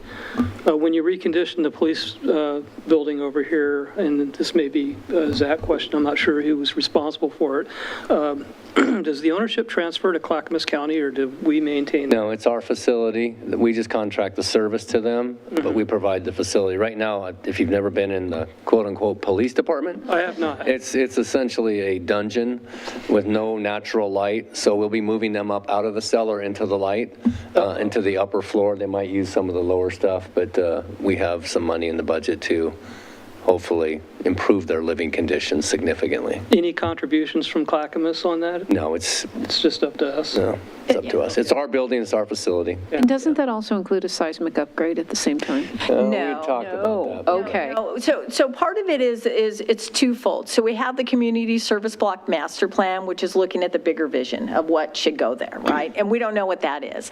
And even when we come up with the master plan, I don't know, I'm just saying, if it was totally take out everything on that block and rebuild it to look like this, we recognize the fact that we couldn't do it instantaneously. So part of the master plan will say, okay, this is what our vision is for 10 years out, and this is how you can incrementally build the buildings, right? So, but in the meantime, the functions at the community center and in the police station will need to continue on what they need to do. So there's funding in the budget that is for the police station modification or retrofit or whatever you want to call it, but it's a minimal amount to just make it more functional, which would not include seismic. It would be to do security in the lobby, as well as, eliminate the front stairwell and instead have an internal stairwell so that they can move freely from the first to the second floor without going out into the public area and back. So, But I will say, we did get a grant for seismic upgrade, but the complicating factor was it's for police facilities, because we had public works in there, we didn't get as much. But if this consultant says, maybe for the next 10 years, you just upgrade this building, seismic upgrade would be one that they would qualify for a much higher grant award for seismic than we would have otherwise if public works was still in there. So that's something we could pursue. And Chair, I have another comment on this. I thought this might be a good opportunity to draw our attention, or just take a look at one of the goals, and we did get our current goals. Thank you, Member O'Neill, for pointing that out. On number 15, on the back page, well, it's strategy number 15. It's under expand Wilsonville's parks and facilities to align with community growth and needs. So this is one of the council goals we adopted this year for the next 2 years. So it's things we really want to work on. And the strategies related to this, review and prioritize park and facility projects and recommend a funding plan and timeline, and then complete the community service block master plan. And we're pretty sure that when we look at the plans and come up with plans, we're not going to have the money sitting around to just do that. So we will have to come up with a funding plan. But as I think that we really need to, that's not going to happen right away. And we believe that there are some important improvements that we can make to the police facility once Public Works moves out. yes.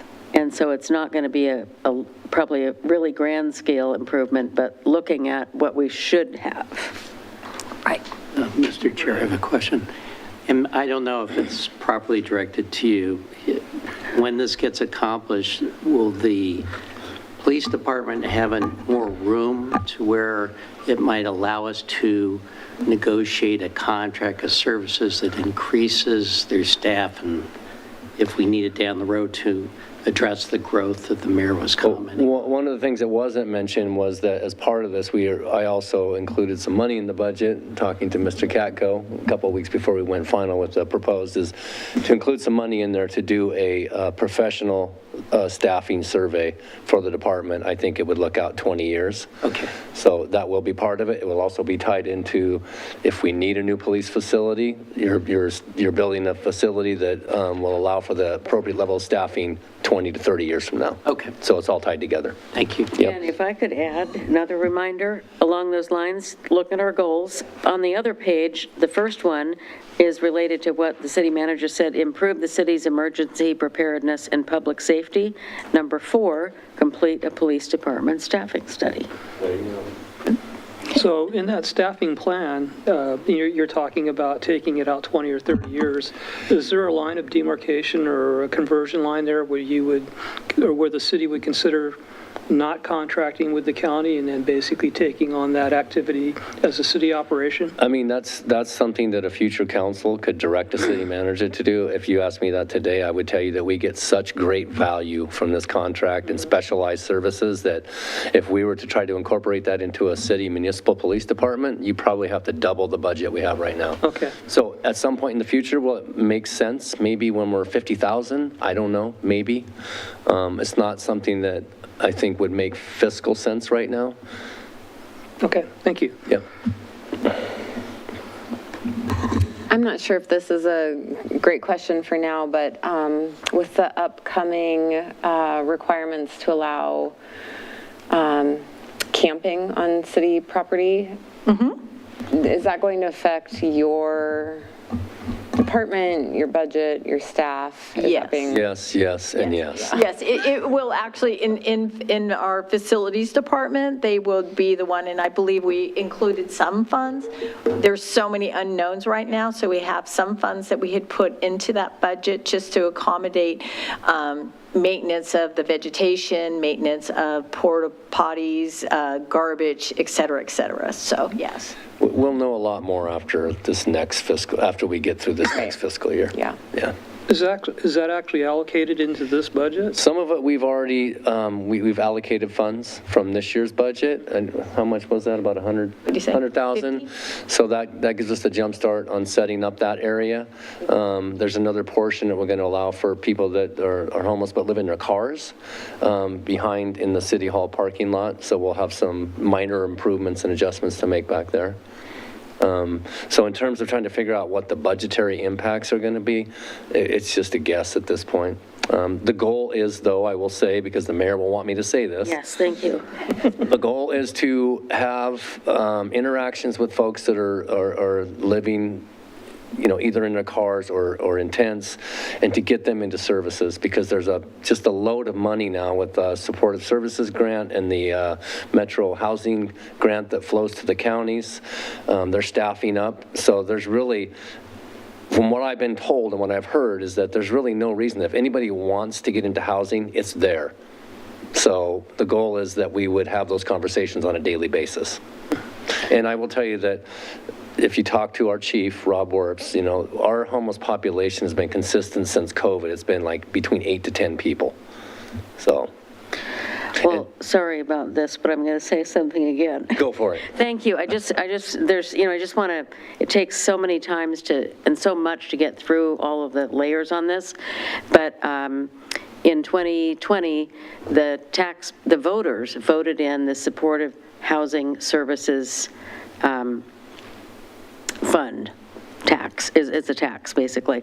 And it is generating an additional $40 million in Clackamas County. And prior to that, Clackamas County had about $10 million they spent. And, pardon? Each year. Each year. So it'll be, the piece that people voted in is to generate $40 million each year for another 8 years. And I'd encourage you to go to Clackamas County website and just, I think you can pretty easily Google Supportive Housing Services financial report. And I don't know if it's up yet, but I did see the Q2 financials, and because this is all really hard to believe, but there really is a lot of money there. And so I am really, and we've had some very good meetings with Clackamas County. Councilor Dunwell and I've had some meetings with them, with city staff and Heart of the City and Wilsonville Community Sharing, and I'm really encouraged. I think we all are by the level of coordination, and Clackamas County Coordinated Housing seemed really impressed with all of those groups that we brought together, and they're going to help us build in some efficiencies. So again, we've never done this, so we don't know how it's going to work, but we're really going to try. And it seems that there should be a way to not make this be a big financial hit on Wilsonville. And to add on to that, we are also required by state law to have this in place by July 1st. But ultimately, we don't want people living in the parking lot in their cars. We want people who don't have housing to get housing. Thank you. The goal is to get to functional zero. Right. Well said. Council goal. That is also on your color sheet. Yes. Top of mind for us, Lee. Any other questions? All right. Thank you for your time. Thank you, Delora. Thank you.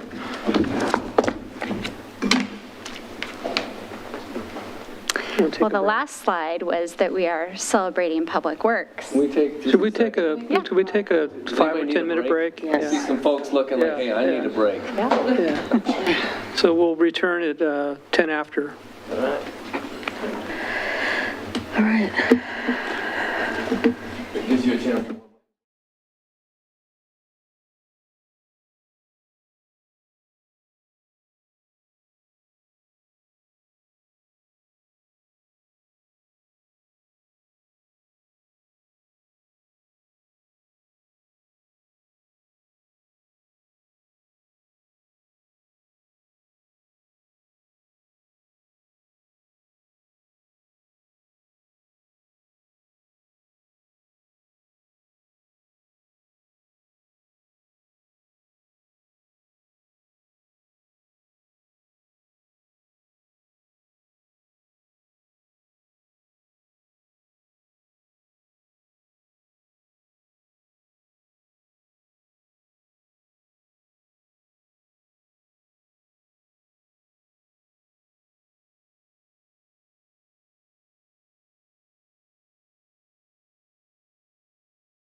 always so serious when we come in here for some reason.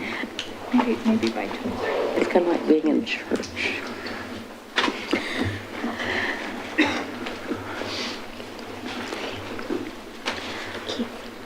Slide. Yes, sir. Okay. Okay, welcome back. First up is Public Works Administration, and as we're working through these department slides, if you have any questions, feel free to stop us. Otherwise, we're just going to be working through these slides. In Public Works Administration, no large changes here.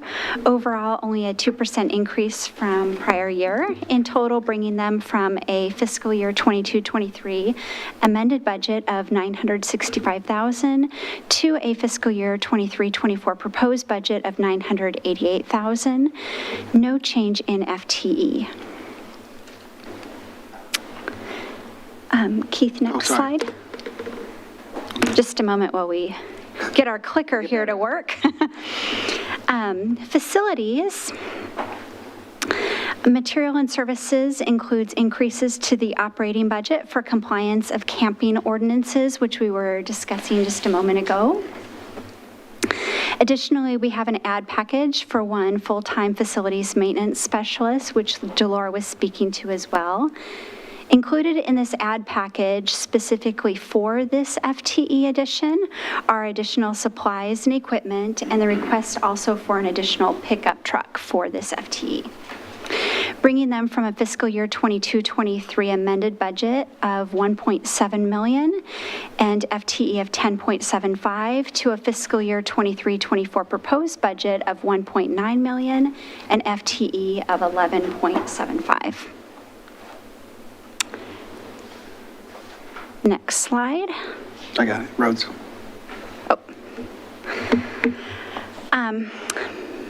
For roads, materials and services includes increases to utilities related to irrigation of landscape along roadways. Additionally, we have two ad packages here, one for landscape maintenance along roadways and another for the purchase of the asphalt truck, bringing them from a fiscal year 22-23 amended budget of $1 million to a fiscal year 23-24 proposed budget of $1.4 million, no change in FTE. I have a question. Yeah. Regarding the vehicles, the trucks, mostly for the maintenance and all that, are they on a depreciation schedule? Yeah, and so these, when it's a new position, they'll obviously need a new truck, or an additional truck, so they're not in our fleet department reserve component, because it's an added position, it's an added vehicle outside that reserve. And yeah, we will depreciate the vehicle over 10 years, but it's not necessarily that we sell it after 10 years, it's just evaluated and either sold or kept or traded in or used for other purposes in the city. So. Okay, thank you. Next slide. Street lighting. There are no positions funded for this position. As such, this work is contracted out to PGE. Due to cost savings from LEDs, we anticipate a net $35,000 or 9% decrease in utility costs, bringing them from a fiscal year 22-23 amended budget of $401,000 to a fiscal year 23-24 proposed budget of $366,000. Next slide. Water distribution. No large changes here. Overall, only a 2% increase from the prior year. In total, bringing them from a fiscal year 22-23 amended budget of $1.65 million to a fiscal year 23-24 proposed budget of $1.68 million.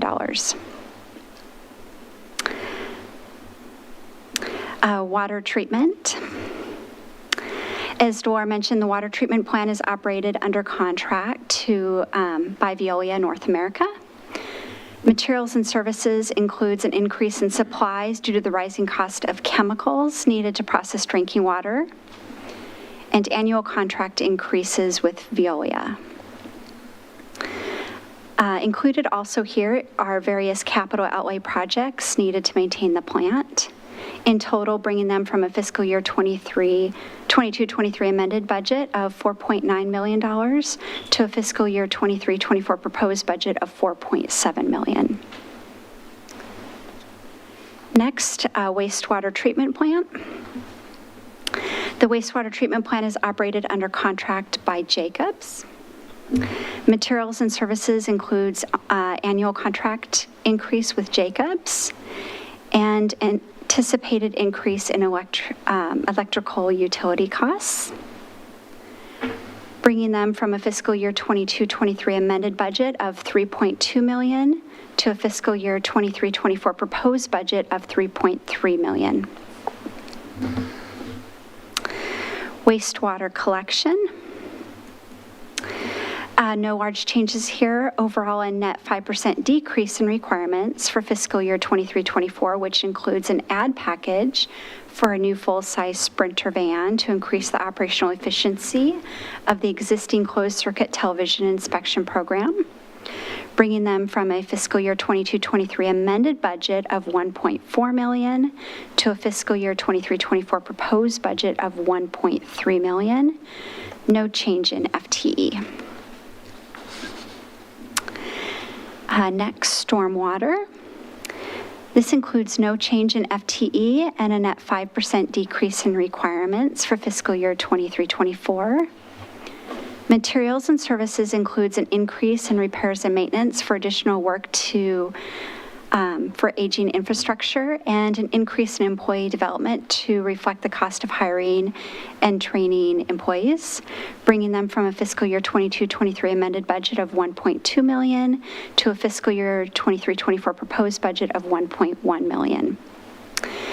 And that includes the Public Works portion of this presentation. Before I turn it over to Keith, do you have any questions? I don't have a question, but I just have a comment. I think that so often when people are asking for a FTE, they have such trepidation, like, oh gosh, I have one FTE. Not that Dolores sounded that way, but I think that the city has such conservatism in adding FTE, just looking at the size of the city and the size of us growing and the number of FTE that the city has supporting. I just think that everyone does a really good job of not asking for a lot of FTE. So that was just my comment. Thank you.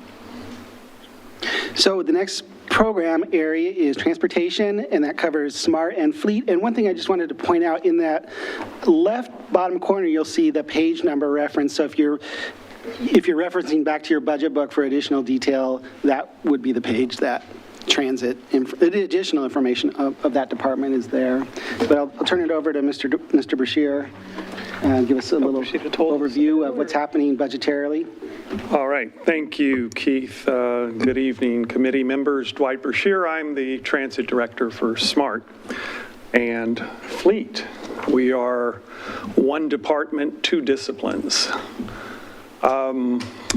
Some of the exciting projects that, SMART and Fleet, we're always innovating. I'm kind of I am a dreamer, and so I come up with these ideas sometimes, and the staff delivers on them incredibly. And we are, I'm joined this evening by the most recent Fleet Services Manager of the Year, Clean Cities awarded. Scotty's smiling back there. You should smile big. There you go, man. All right.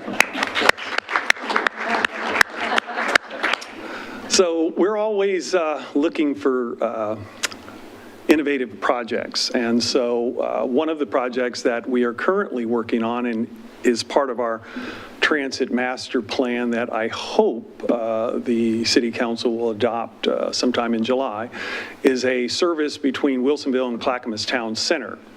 And it doesn't sound that exciting, I get it. Transit is not always that exciting, but what is interesting about this particular service is that it would be the first of its kind, and it would operate between Wilsonville and Clackamas Town Center using the shoulder of the I-205. Now, you may know that we currently use the shoulder of the I-5 between Wilsonville and Tualatin. We are the only transit agency in the state of Oregon that is authorized to use the shoulder of the interstate. And so this would expand that project. What's also unique about it, we'd be the first, possibly in the nation, to use the inside median lane between Oregon City Shopping Center and Clackamas Town Center. So instead of using the outside shoulder, ODOT would put us on the inside. That way, we're avoiding all of the exits along between those two. So it's an exciting project. We have 4 buses that Scott just received 2 proposals from manufacturers for. And so we're hoping that council will award that contract on their June 5th meeting. And this is a collaboration between the city of Wilsonville, Clackamas County, Washington County, and Ride Connection. So we have a IGA with those folks, and we're all bringing our expertise to this service. So it's an exciting, it'll be an exciting addition to what we currently offer. May I ask a question on that? Sure. What are the proposed hours and frequency of that route to Clackamas Town Center? Well, I'm glad you asked that. Currently, it would operate Monday through Friday, with peak service in the AM and the PM being about half hour. Headways is what we call it in the industry.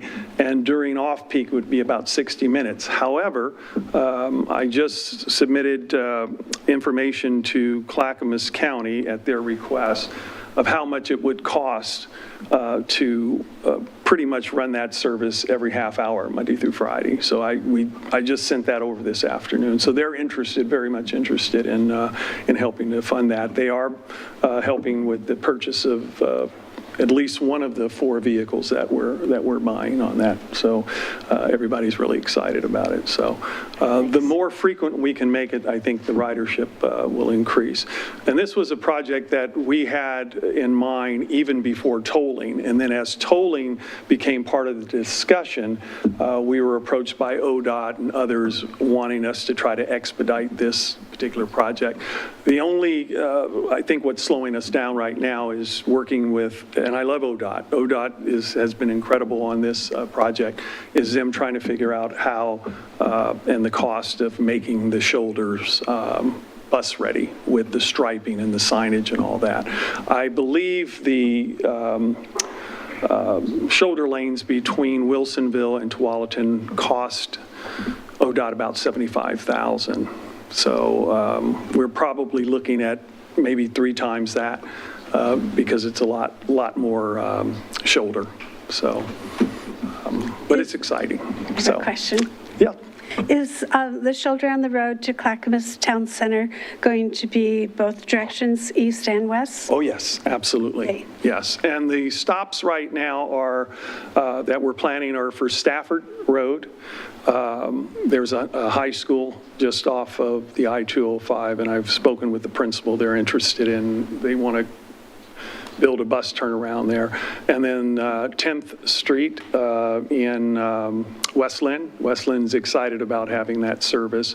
And then Oregon City, and then on to Clackamas Town Center. So, yeah, in both directions. Yeah, so anyway. All right. If I can, real quick, kind of follow up to that. Is this a SMART-only route, or is it with another transit, like the 1X? This would be SMART only. Okay, thank you. Yeah. Excuse me. Sure. Since I know Member Russell is very attuned to climate-friendly solutions, and I just want to add also that, of course, this does help us with some climate and other cities by being able to get some people off the road, and our, West Lynn, Oregon City, Tualatin, they're all just really always looking for ways to get people east and west, and so are we. And so, but while we have that, maybe you could just mention that you connect with all these other transit providers Oh, other yeah, places. yeah, absolutely. We've been working for now 4 or 5 years with the other transit providers, and this service is ultimately what we're hoping will happen, is that someone can go from Wilsonville all the way to Mount Hood using a transfer at the Clackamas Town Center. You can get to Estacada. The Sandy Transit is working on bringing a route to the town center as well. And so for the first time in the history of all of these transit agencies, Canby will meet us at the Oregon Shopping Center, Oregon City Shopping Center. And so for the first time, we're coordinating all this. And TriMet is involved.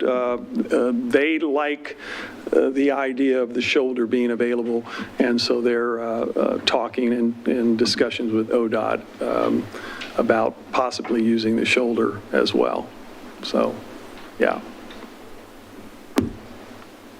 And then, of course, Chariots, because of our success on the shoulder, is interested in running service from Salem to Tualatin Park and Ride at Bridgeport. Yeah. But only if they can use the shoulder. The shoulder has improved our on-time performance tremendously, and so the drivers love it. Yeah, and anytime you can get your driving force excited about something, you've really done something. The electric buses did that for us. The shoulder has done that for us. So we're always looking for ways to get our drivers excited about something. So we take care of them, they take care of our customers. That's kind of the agreement we have, so. All right, the transit-oriented development and what that looks like. Again, one of these dreams that I had in creating what will be the only, in the state of Oregon, regional customer service center. And so on the ground floor of this building will be a customer service center that will serve all of the region. So we'll provide information on TriMet's routes, on Canby's routes, on Sandy's routes, Mount Hood, wherever you're trying to go in the region. You can dial one number. We'll have human beings answer the phone and give you the information that you need. So it's very exciting. This is coupled with, we're getting ready to roll out, the mayor talked about how we have a coalition of small providers, the Clackamas County Coalition, we call ourselves.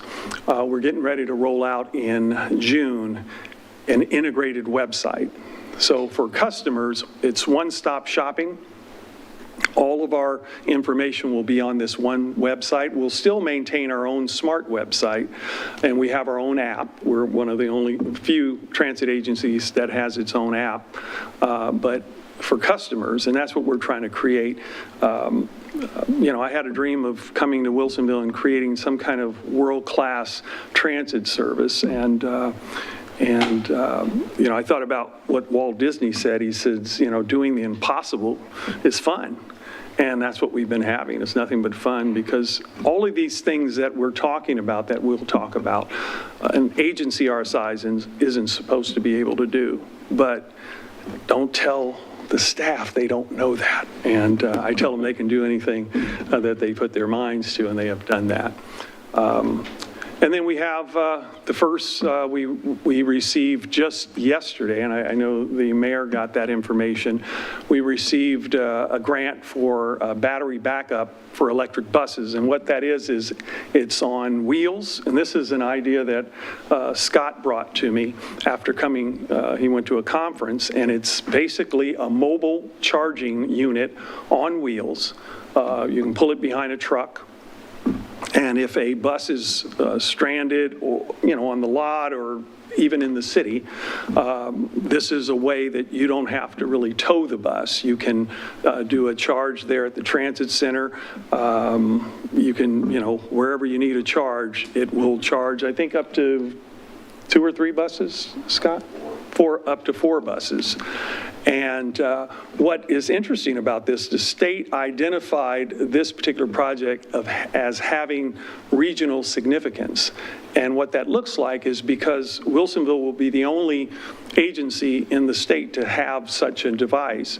Other transit agencies that have electric buses, and we've said it's okay, they can call us, and if they need help, Scott can hook that thing up to the back of a truck and pull it and help TriMet charge one of their buses if it's stranded somewhere. So We'll send them a bill, won't we? Yes. we shall do that, yes.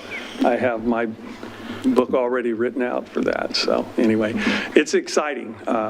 We can't wait to receive that. And then, of course, our transit master plan had just passed the Planning Commission Wednesday or so ago. You have a question? Oh, I'm sorry. Question? Yes, yes. That's okay. Question about the battery backup. Yes. What is the utility for that tool in like emergency preparedness or that sort of scenario? I imagine you've thought out how this could be work. Yes. Yeah, in a lot of different arenas. Power goes out, I can charge my cell phone with it.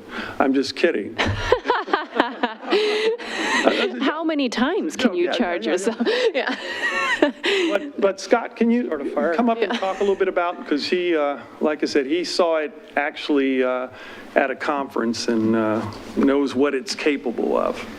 Yeah, the main driver behind wanting this was that our charging infrastructure at the facility is not on a backup generator.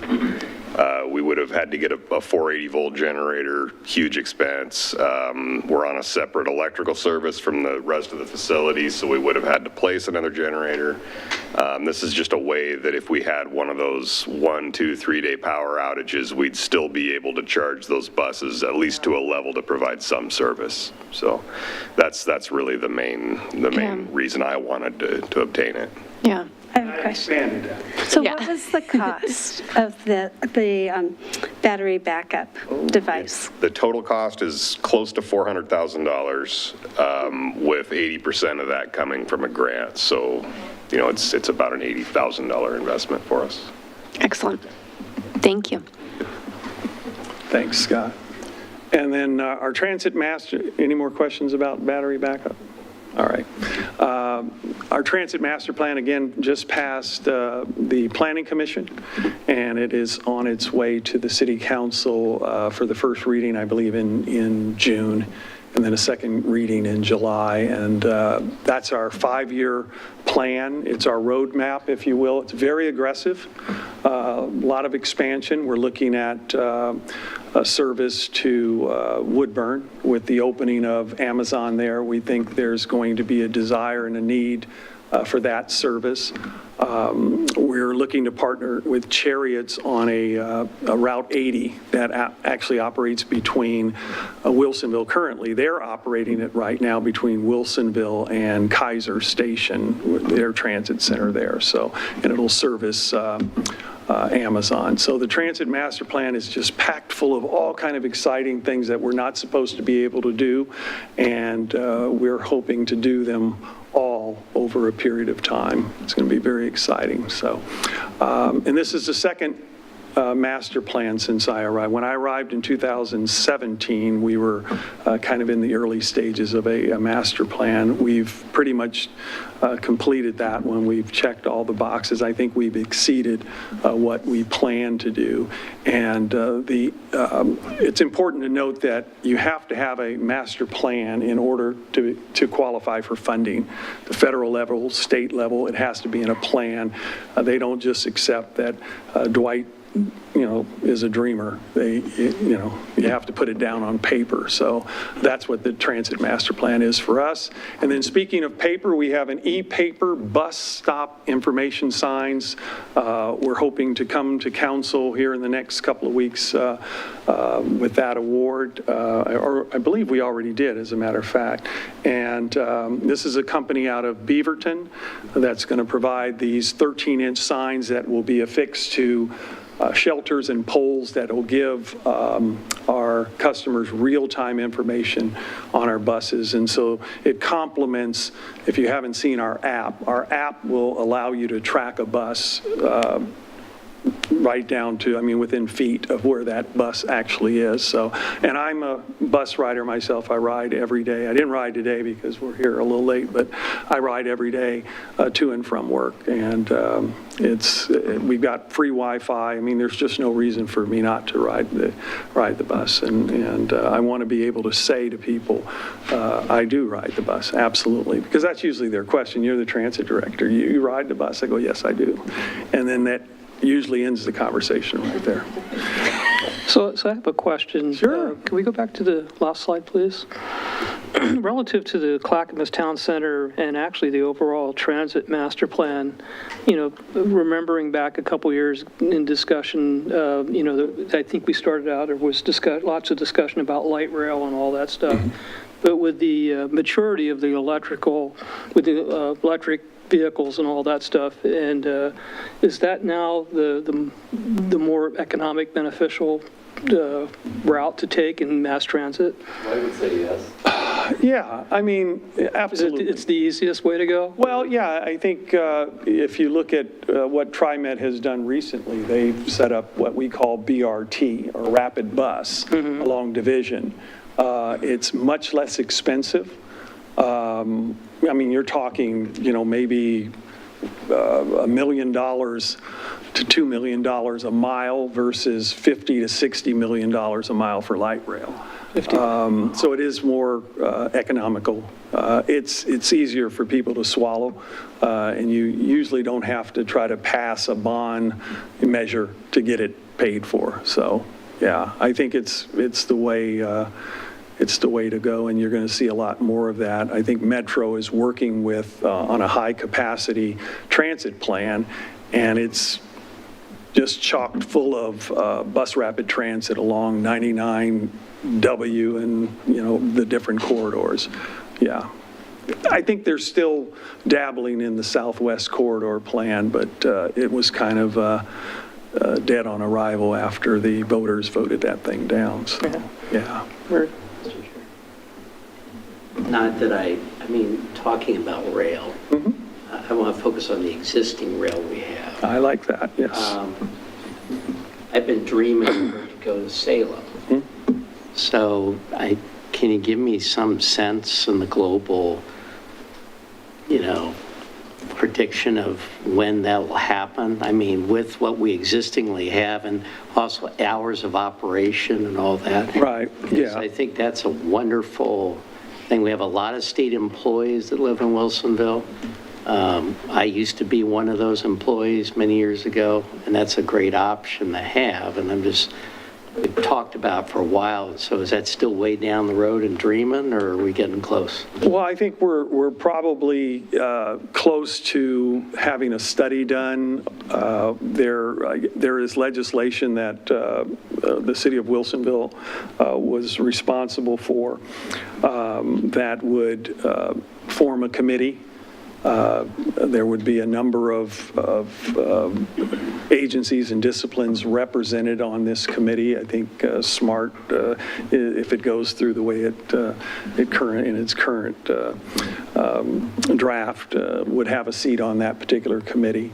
I think everybody realizes it needs to happen. It's just it's an expensive proposition, but it's, I believe, an investment worth making.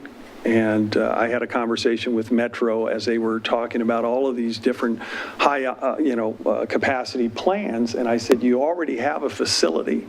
You already have, a train in this case. Why wouldn't you invest there? And they really didn't have an answer. It's kind of down on, it is on their list, but it's really far down on their list. But I think if we get a few champions behind this thing, and I think there are individuals that are very, very much interested in seeing this become a reality. I know Chariots signed on to it. For TriMet's part, I think they said they were neutral, but I think if there is a rail authority formed that kind of gets them out of the rail business because they admit that it's not something they're very good at, then they probably would support it wholeheartedly as long as they could get out from under it. But I think, it probably won't happen in my time here, but I think it certainly is moving in that direction. So baby steps at this point. All right, thank you. You're welcome. All right, so these are just some of the numbers. The statewide Transportation Improvement Fund, we're expecting about $2 million in revenue from the state on that, and that's part of the employee payroll tax coming out of Wilsonville here. As you can see, the battery backup unit is about $320,000. We just found out about that yesterday, and the local match is about 80 grand on that, as you can see. And so we believe as we move quickly, our goal of 2028 is quickly approaching to be all alternative fuel. And if we're successful, we'd be the first agency in the state to convert all to alternative fuel. So we're doing, we want to commission, and we just got a grant for it, a study to do some route modeling for electric buses. So what type of electric bus do we need to make it to Salem and back without having to worry about it? What is it going to take on the Clackamas Town Center service? We know we can run the electric buses here in town, and you've seen those buses, but we want to expand that. What type of technology is out there that will give us the range that we need in order to make that a reality? And so we're excited about that. Vehicle replacement is something that we always do, and we only buy alternative fuel vehicles. We only have not very many diesels left, and we started using renewable diesel, which is a sustainable product. And then we're moving towards a renewable natural gas on our natural gas vehicles, and so we're on that path. And then I think Zach talked about our design of the facility expansion for SMART. We are growing. As we add buses, we need more area to park those buses. And we're trying to create a flow on our lot where the buses would come onto the lot. They would be cleaned in an automated, more of an automated car wash, bus wash type deal. And then they would be parked and cleaned out and everything. So in transit, you try to create a flow. It's like a waltz, buses, so to speak. And so we're trying to do that. I think what's interesting to note is when you talk about vehicle expansion, we talk about grants. And so we're looking to leverage about $1.5 million for vehicle replacement. And of that 1.5, $23,000 is local match. So that's an incredible investment. If you can, if somebody would hand you or trade you $1.5 million, and all you had to do is give them $23,000, you'd do it every day, wouldn't you? Yeah, I'd be waiting. I'd call them every day. I go, hey, I got my $23,000. And so I just wanted to put that, kind of give you that view of what the power of having an agency like SMART does for a community like this. And the mayor can tell you, she meets with the other mayors, and they are most jealous of Wilsonville for a number of reasons. Our parks and public works, which you've heard about tonight, but the one thing they don't have is they don't have their own transit agency, and that's the one thing that they want more than anything else, especially when they hear me talk about transit the way that I do. I love transit. I love the people that I work with, that I do it with. I love Keith and Catherine. So much love. Gina and, Zach, it's a great place to work. It really is. It's been a lot of fun for me I can't believe it's been 6 years. So anyway, And we've done okay financially. I mean, I know, are we still on the watch list? No. We were, when I got here. The fund's doing really well. Yeah, we were, yeah. They told me, Dwight, you're going broke. So I hunkered down, and I don't think we're going broke anymore. No, we could go over the department numbers here, but the complexity with the transit department and the transit fund, it's really a budget within a budget within a budget. We have our city budget, we have our federal budget, or federal grant budget that we run with, and then the STIF budget are submitted at different times. That's a state level, yeah. Yeah, so in the timing and alignment, it doesn't always line up, and then the alignment of the delivery of vehicles is always very challenging. So once again, we'll have vehicles budgeted this year with the hope that they arrive on time, but I know you've been having some supply chain issues with those buses as well. Yeah, just to give you an example, I think it's been almost 2 years now, we ordered 3 out of Colorado, and they are now in Fresno. They don't know their way to Wilsonville. They went from Colorado, Indiana, to Fresno, and we're waiting on, because we buy special buses that need to be converted for alternative fuels. And the chassis have been a problem for us, but it's been about 2 years on this wait. That's the longest in my career that we've ever had to wait for equipment. It's scary, but we're managing. So if you want to just look at the numbers of the department real quick, we had a fiscal year 22-23 budget of $11.7 million, 46.38 employees. In terms of the baseline changes, there's the salary and benefits adjustments, of course, the changing configuration of employees and all that. The increase in professional services was, Dwight touched on, is primarily the electronic bus modeling that is grant funded. And there's increases in utilities, increases in fuel, which is under the fleet services, and there's aggregate adjustments of a multitude of other accounts. One of the big variances is the adjustment we have to make for, there was an ongoing issue with TriMet to settle some boundary issues. That got budgeted in 22-23. The payment didn't get made. It's not budgeted in 23-24, so there's that, dealing with that $2.7 million variance. And then in terms of ad packages, of course, it's the removal of the prior year vehicles and the addition of the vehicles that we hope to receive in our budgeting for, including the electronic trolley, which is, and all of the capital outlay are grant funded in some portion or another. And usually they'll be federally grant funded, and as Dwight mentioned, the match will be picked up. We can use some of that state STIF money to pay for the match to a certain extent. So the cost outlay to the city is very small, generally. Do you expect that electronic trolley to come this year? Or? Yeah, and the trolley was bought with a grant from the Volkswagen settlement.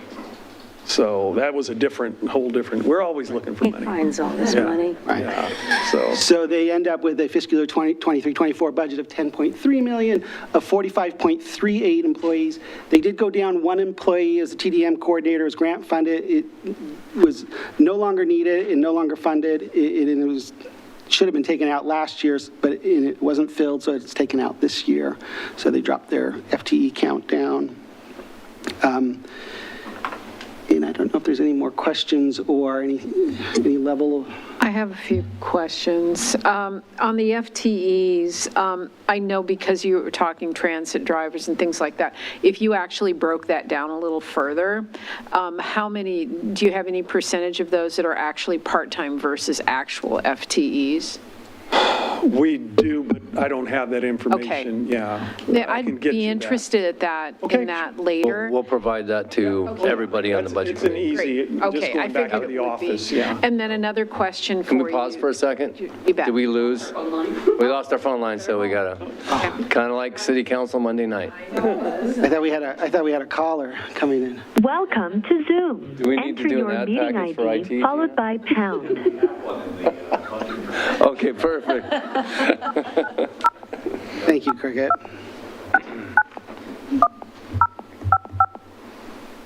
And then after this, we'll have the fleet budget too. Enter your participant ID followed. Have entered the meeting as a panelist. Attendees can now hear you speak. Was there when that was built? We're back online. Okay, can I finish? I'm sorry, I wasn't. Hi, Keith. I have a couple more questions.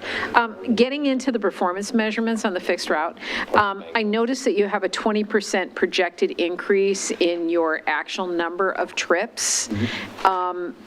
But it was 10%. I know you're making up from post-COVID. Do you believe that's an achievable increase?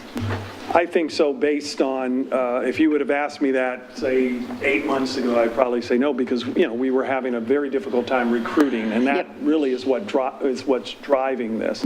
But HR came through for us, and we're, going to be close to being fully staffed here in the not-too-distant future. And I see the cost per passenger trip and the cost per service hour, it looks like both of them had about a 9% increase in your projections. Do you expect that to be attributed to what, fuel cost? I mean, where is that coming from as far as those costs? Well, I believe it's a fully loaded cost, so there's a lot of things, benefits, everything goes into that. Okay, great, thanks. Yeah, you're welcome. I had a question. Well, first, I want to say I appreciate the app. I very much enjoy it. It's great. Cool. Did you see any sort of significant spike in revenues due to the legislators being in session? You're talking about at the state level? Yeah, taking the 1X. Yeah, we have. I mean, we're responsible for the park and ride there at the transit center, and so we monitor that very closely. I'm there pretty much on a daily basis, and so we've gone from, when I first started, the lot would be 60, 65% full, and then during COVID, there was like one car. And now we're getting probably in the 50 car range, vehicle range, and so we are seeing, and most of that is the state workers riding that 1X into Salem. So I'm optimistic that we're going to grow that ridership, because it was one of our heaviestly traveled routes at one time. I would ride it just to see and interact with the customers, and there was a lot of time standing room only on that service. So they are coming back. It's slow, and we're working with Chariots to come up with some creative ideas, electronic fare, and where you just kind of swipe your iPhone or your Android phone at the receiver, and your fare is paid. And I also think the TOD development, once it's done, you'll see an appreciable increase in ridership. Absolutely.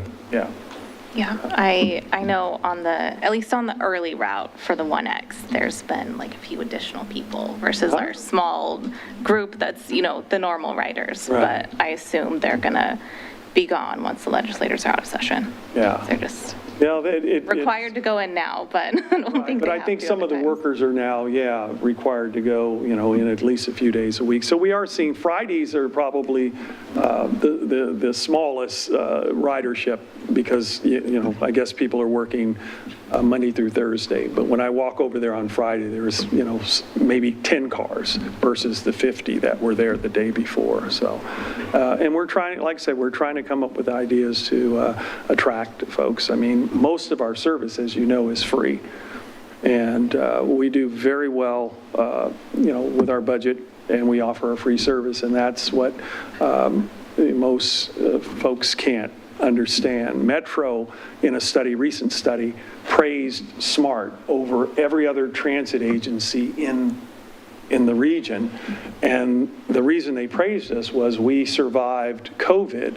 We did very well, and they said the main reason was SMART was not dependent upon fares, and an agency like TriMet is totally dependent on fares. As a matter of fact, they're looking to raise their fares 25% as we speak, and I just think it's we offer freedom, And I think freedom is a basic human right, people to be able to move where they want to go. And so that's what we do, is we provide freedom every day, and I couldn't be more proud of that. So. I will say too, I'm excited for an electronic payment option. Right now I'm using the punch cards. It's coming. Yes. But if there is like an incentive option like there is for the punch cards where, you know, they're less than just paying the dollar amount, that would be a great option too. Yeah, we've been working with Chariots, as I said, just this week. There's some discussion about a heavily discounted bus pass, monthly pass that they're trying to develop for individuals plus companies that want to purchase these passes. And so we're hoping to get more information on that, because I think we have a lot of companies here that would be interested in purchasing those passes. Maybe they live in Salem and work here in Wilsonville. So, and then of course we have our van pool, and we're subsidizing, that's through a state grant, and we have our first van pool on the road. I think they go from here in Wilsonville to Salem, a group folks that work in close proximity to one another. So we're looking to add as many more van pools as we can, and that's subsidized by a grant through ODOT. So we've got our hands into a lot of different things. Again, we're not supposed to be able to do any of this stuff. That's what I love about it. It's what makes it exciting. So. Thank you. Oh, you're welcome.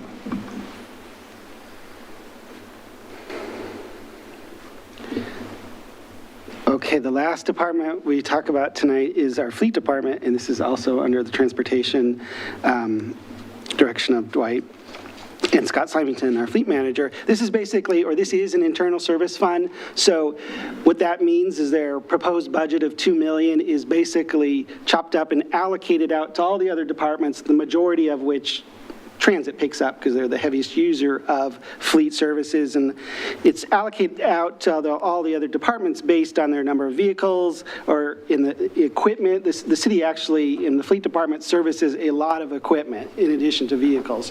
So it's allocated proportionately to the number of vehicles, and also we track it by work orders and fuel. So what gets allocated to the water department, the sewer department, is all based on that model of allocating the department out. And in addition to allocating out those ongoing operating costs, as I mentioned before, we have that 10-year kind of depreciation schedule where we're saving and charging those departments when they buy a vehicle, so they'll be able to replace that vehicle in 10 years, and we have the funds kind of saved up, and then it just happens. And so you'll see the ad package on here for $303,000. That is already in the fleet reserve, and those vehicles have surpassed their 10-year mark or more, and so they're subject to replacement. So it goes from a $1.8 million budget to a $2 million budget, and the FTEs remain constant at nine employees. If you have any questions for fleet, we can talk to Dwight or have Scott come back up. And Scott does a great job of surplusing the old vehicles, and he actually auctions them off. And yeah, I think his record was, you got almost 53,000 for, 56,000 for a vehicle that we probably paid 300,000 for. In 1990. So how about that for a return, huh? I mean, yeah, so. No commission for Scott, he gets me saying, good job, Scott, yeah. And with that, if there's no more additional questions. Yeah, at 9 o'clock. Any other questions? Look at there. So, yeah, And if you're you welcome. have questions about any of the upcoming presentations, if you could email those to us in advance, we will respond and copy everyone on it. We will include Member Dunwell's question tonight. We will forward that out to everyone as well. So. So, Chair, to not close, but to end the meeting for tonight, what we would do is get a motion to continue the public hearing till tomorrow's meeting. All right, thank you. So at this time, I'll ask for a motion to continue to the public hearing until tomorrow night at 6 o'clock. So moved. Do we hear a second? Okay. The public hearing will be continued tomorrow night. And we just need to get a vote. Oh, okay, I'm sorry. Is someone going to oppose? Stay all night. All in favor? Aye. Aye. Okay. I would encourage you, since you had to give up your time in the sun, to take as much of that leftover pizza and those cookies as you would like home. There's extra plates, so help yourself. Thank you. We'll see you tomorrow night. Keith.